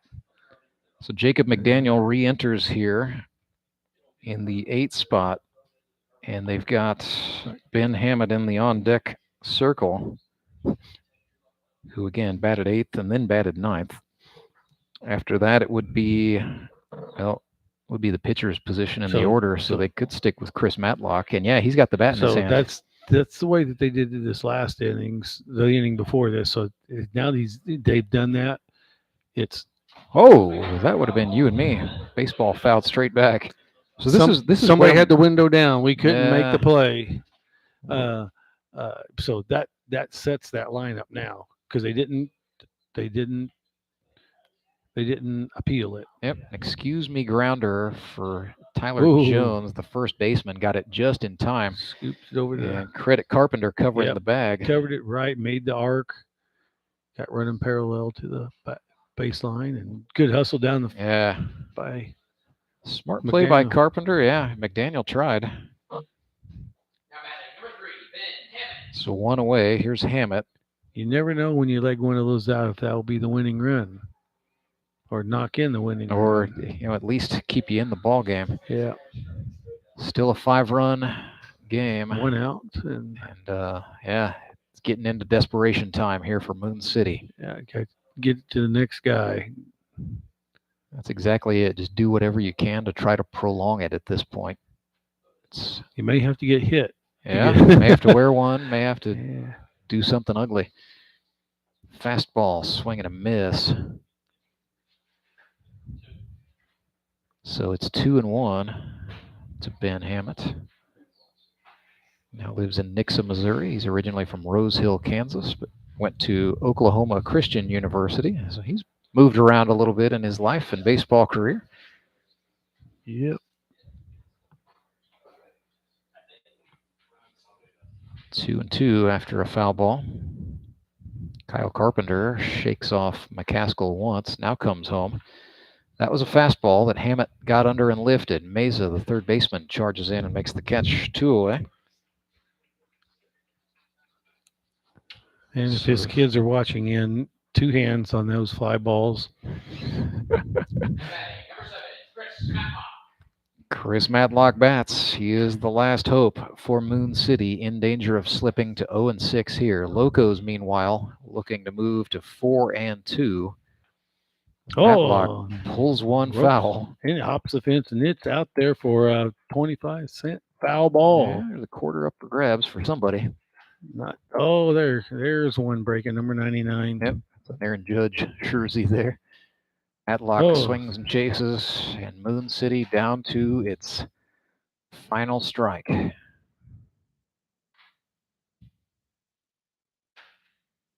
Carpenter, the 0-2.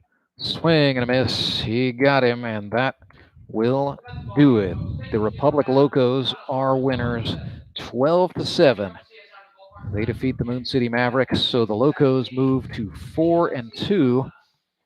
And, going off of the tie-breaking criteria here, Dane Schaff, they're 3-1 in the division, so records are identical. The 3-1 in the division is identical. They're with the Springfield Mets, they split, so they're 1-1 against each other. If the season ended right now, it would come down to fewest runs allowed, which the Springfield Mets have the advantage big time. 21-1. They were winners over the Mountain Ducks today. So just 13 runs allowed all season for the Springfield Mets in 6 games. Locos, meanwhile, have allowed 29 runs, if you count the 7 that the Mavericks put up tonight. So if the season were to end right this second, it would be the Springfield Mets winning the GRBL North on that tie-breaking criteria, and they would grab that first round bye, thus relegating the Locos to have to play in the playoff eliminators, and Moon City falling to 0-6. I mean, they're in the cellar, and realistically now they are locked into having the number 6 seed in the playoffs. So they are going to have to play whoever has the number 3 seed, and they're going to be the road team in the eliminators. But the season is not over. We've got one more week to go, a slate of non-division games coming up next week. More on that in a moment, but let's go ahead and say our Elite Promotions Elite Performer of the Game. Who won the poll there, Derek? What do you got for me? 23 votes. That's good.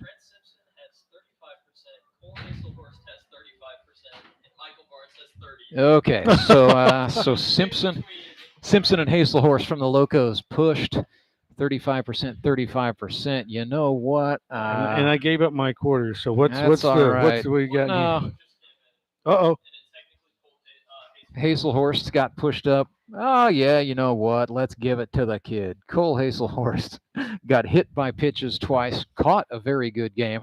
I will add that. Very good defensive catcher is Hazelhorst. So a single, a double, a walk, 2 hit by pitches. had 2 RBIs. That is not to undersell whatsoever Trent Simpson's efforts tonight. He had a single, a double, a 3 RBI triple back in that big second inning. It made the score 5-0 at that time. So he finishes the day 3 for 5. Silver lining for Trent Simpson and losing an online poll on YouTube is that he will walk out of here sole possession of the lead in the Elite Promotions Hit King standings with 1 week left in the regular season. So Trent in some rare air there. And matter of fact, Dane Schaff on pace. Perhaps he needs 4 hits to tie the GRBL single season record. He got 3 tonight. So next week, I mean, he's got. Well, and we count the playoff games toward that too. That's something a little bit different in the grip. He's got a minimum of 2 games. He's got to get 2 4 games left hits. to try to get 4, or 5 and at the pace he's on, that is very, very doable. Heck, even if he goes 0 for next week, I think he's still in contention. So we walk him every time. That's, well, I mean, if you want to be that guy, I know you get to play these Locos, so get a little bit of an advanced scouting report there. I don't think I've ever done that to somebody. No, I mean, the schedule here is short enough that you want to play baseball. Yeah, I am of the same mind. If the situation strategy comes into it that you have to put somebody on, then that's a thing. But yeah, more often than not, you're playing ball. Absolutely. So 12-7, the final score. Republic wins this, improves to 4-2 for the moment.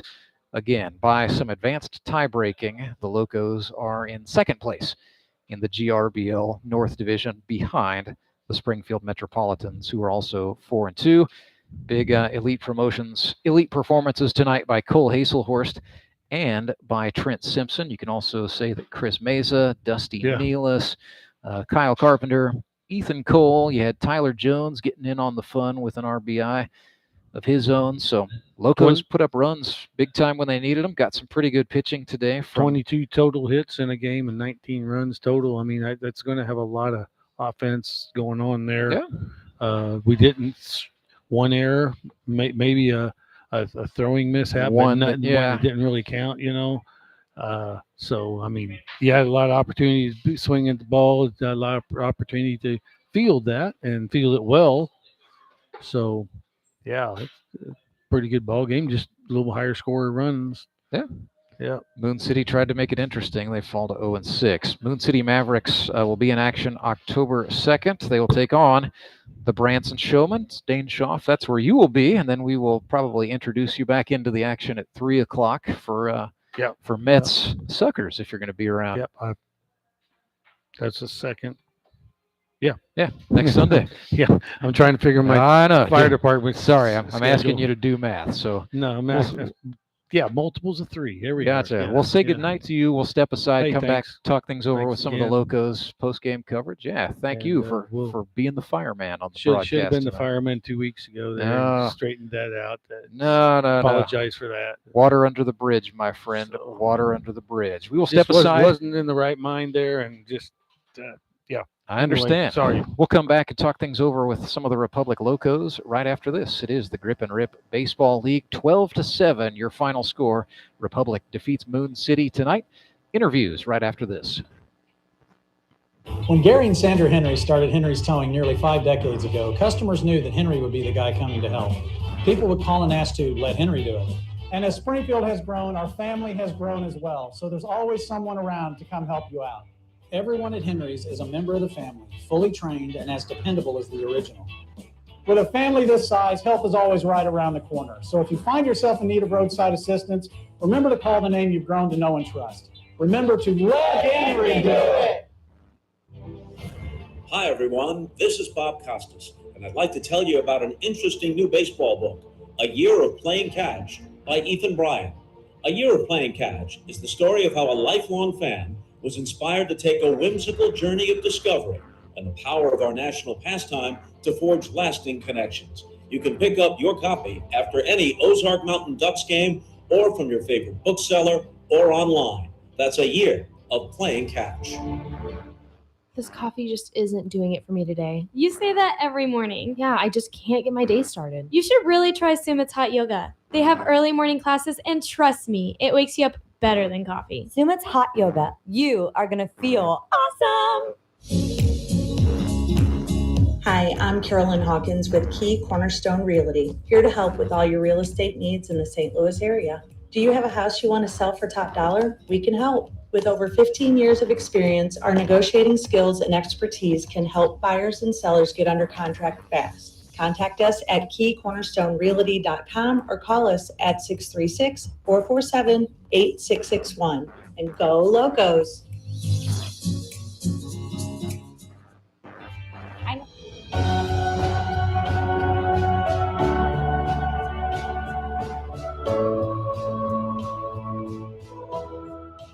Rantzberger back with you live at U.S. Baseball Park, where the Republic Locos are winners. 12-7, they knock off their North Division rivals, the Moon City Mavericks, tonight. Locos improve to 4-2 and grab an all-important bit of momentum as we head into the final week of the regular season. I'm Rantzberger, joined tonight by our Elite Promotions Elite Performer of the Game, Trent Simpson, and a guy whose arm got pressed into some serious action. Tonight's winning pitcher in the book is Chandler Veet. Chandler, let's start with you. I had not seen you go, we've seen you go 3+ a little bit, but it really pushed the distance. First time we've seen you throw that many pitches since you were with the Mets in 2020. So that was exactly what I told Chris too. Goodness sakes, my friend. Yeah, it felt really good. First 2 innings felt like I stayed pretty efficient. Second inning got into a little bit of a jam. It's been really nice this season to have a good defense behind you that can back you up and bail you out, and that's what I rely on so much. Having these guys back here, and I go through the second, I come out, Chris, how you feel? I was like, I'm good. I want to go 5 if I can, get through the third, get through the fourth. And I knew at the end of the fourth one, I was like, I don't know. I said, we're at the bottom part of their order. So I said, let me try to get behind these guys and we'll see what happens. And I actually told Trent with Michael Barnes coming up, I said, hey, I've only seen this dude 3 times, and both times he has barreled me to left center field. And so as soon as that last one was hit from Barnes, I thought if Trent is where he needs to be, he's going to catch this ball. And I turn around and right there he is. So, it's been great, but I'm going to be feeling it so bad tomorrow. Well, hey, you've got a week to think about it Absolutely. before Chris, I'm sure, will start you and ask you to go 5 next week in the regular season finale. So Trent Simpson, tonight you go 3 for 5, a 3 RBI triple, matter of fact, in a big-time second inning for you guys. Let's start with that. Second inning, what were you guys seeing that allowed you to just jump out and hang that crooked 7 on the board? Oh, man, Chris jumped in there and started us off there with a big hit for us, getting that first one across. And then, at that point, it's just put the ball in play and good things will happen when you got guys on base. And that's all we were trying to do up there. So my good friend Kevin Robertson, responsible for recruiting you into the GRBL. How long had you been away from baseball when you showed up for tryouts? It was about 4 to 5 years, I think.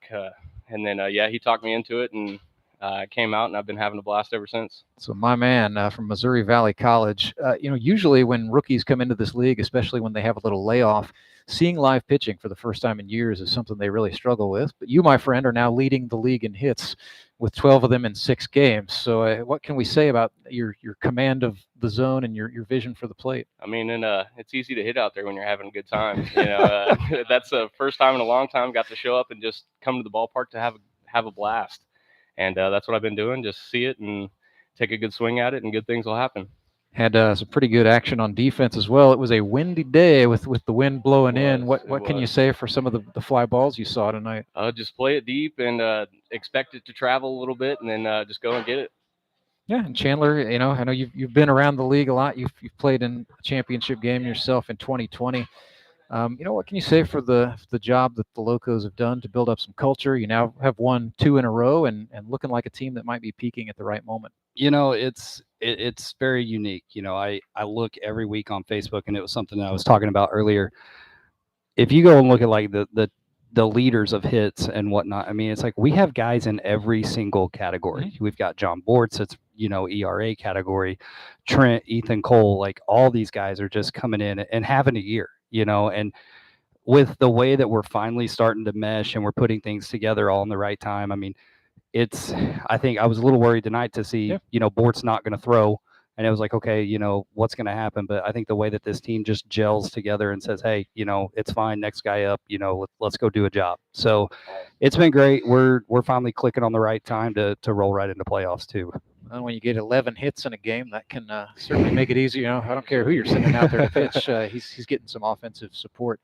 So yeah, let's dive into the playoff picture a little bit. You guys right now at 4-2, tied with the Springfield Mets, who are also 4-2 by virtue of their win today. It's a full slate of non-division games next week. So in order to win the GRBL North, realistically, you are going to need the Nixa Suckers to defeat Springfield next week, unless, of course, Springfield wins the game and somehow gives up about 15 runs in the process, because that's just the way the tie-breaking criteria is going to flop. And then you guys get the Ozark Mountain Ducks, who have been stung with a pretty bad loss today. You guys, meanwhile, riding a 2-game hot streak. So, Chandler, you've been here. All you can do is control what you can control. That's absolutely true. And the Ducks, I mean, them being down without Nick Young right now is a killer, but it's one of those, we know whenever we see them next week, they're going to come out and they're going to look to attack early, and that's a good ball club. So, we're good. I think rolling into the last week of the season, if I had to pick who I wanted to play the Mets for us to have a chance, I would want the Suckers. They've been one of the hotter teams. So we'll keep our fingers crossed and scoreboard watch just like everybody else. There's going to be a lot of scoreboard watching next week. That's fun. And Trent, I did not know you at all. This is actually our first meeting right here. But, we threw out your picture on Facebook this week, and I learned there are a lot of Trent Simpson family and friends who are Locos fans. So, what has that been like, having people root for you again? That's been awesome. Parents have always been big supporters. Parents, grandparents, always been big supporters. Never missed a game, high school. College a little more difficult there, but Sure. But yeah, with them being semi-local and being able to come out, it's been huge to come out and play ball in front of them again. Let them, see me come out and play, and it's been a good time. See you play ball at least a couple more times. Yep, you guys get absolutely. the Ozark Mountain Ducks next Sunday night, 6 p.m. Another baseball night in the Ozarks game. Congratulations! We're on at the 3. tonight. We're at 3.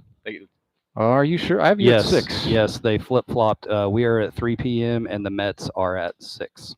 Who's running this league anyway? Something about the online schedule was wrong. Well, good enough. As the guy who makes the online schedule, I'll just take my whooping there. So, Locos, maybe at 3, maybe at 6. We'll sort it out. We'll get it posted to social We'll show up media. and we'll be ready to play when the time comes. I'll load a correct schedule tomorrow. So good incentive for you to like and follow us on Facebook. How about that? So, guys, congratulations on a big win. I can tell you next week's games, it'll be Moon City, Branson, now Ozark at Republic, you're telling me, and then Springfield Nixa at 6 o'clock on baseball night in the Ozarks, and the playoff picture's going to get decided. Until then, we wish you good night from Ozark, Missouri.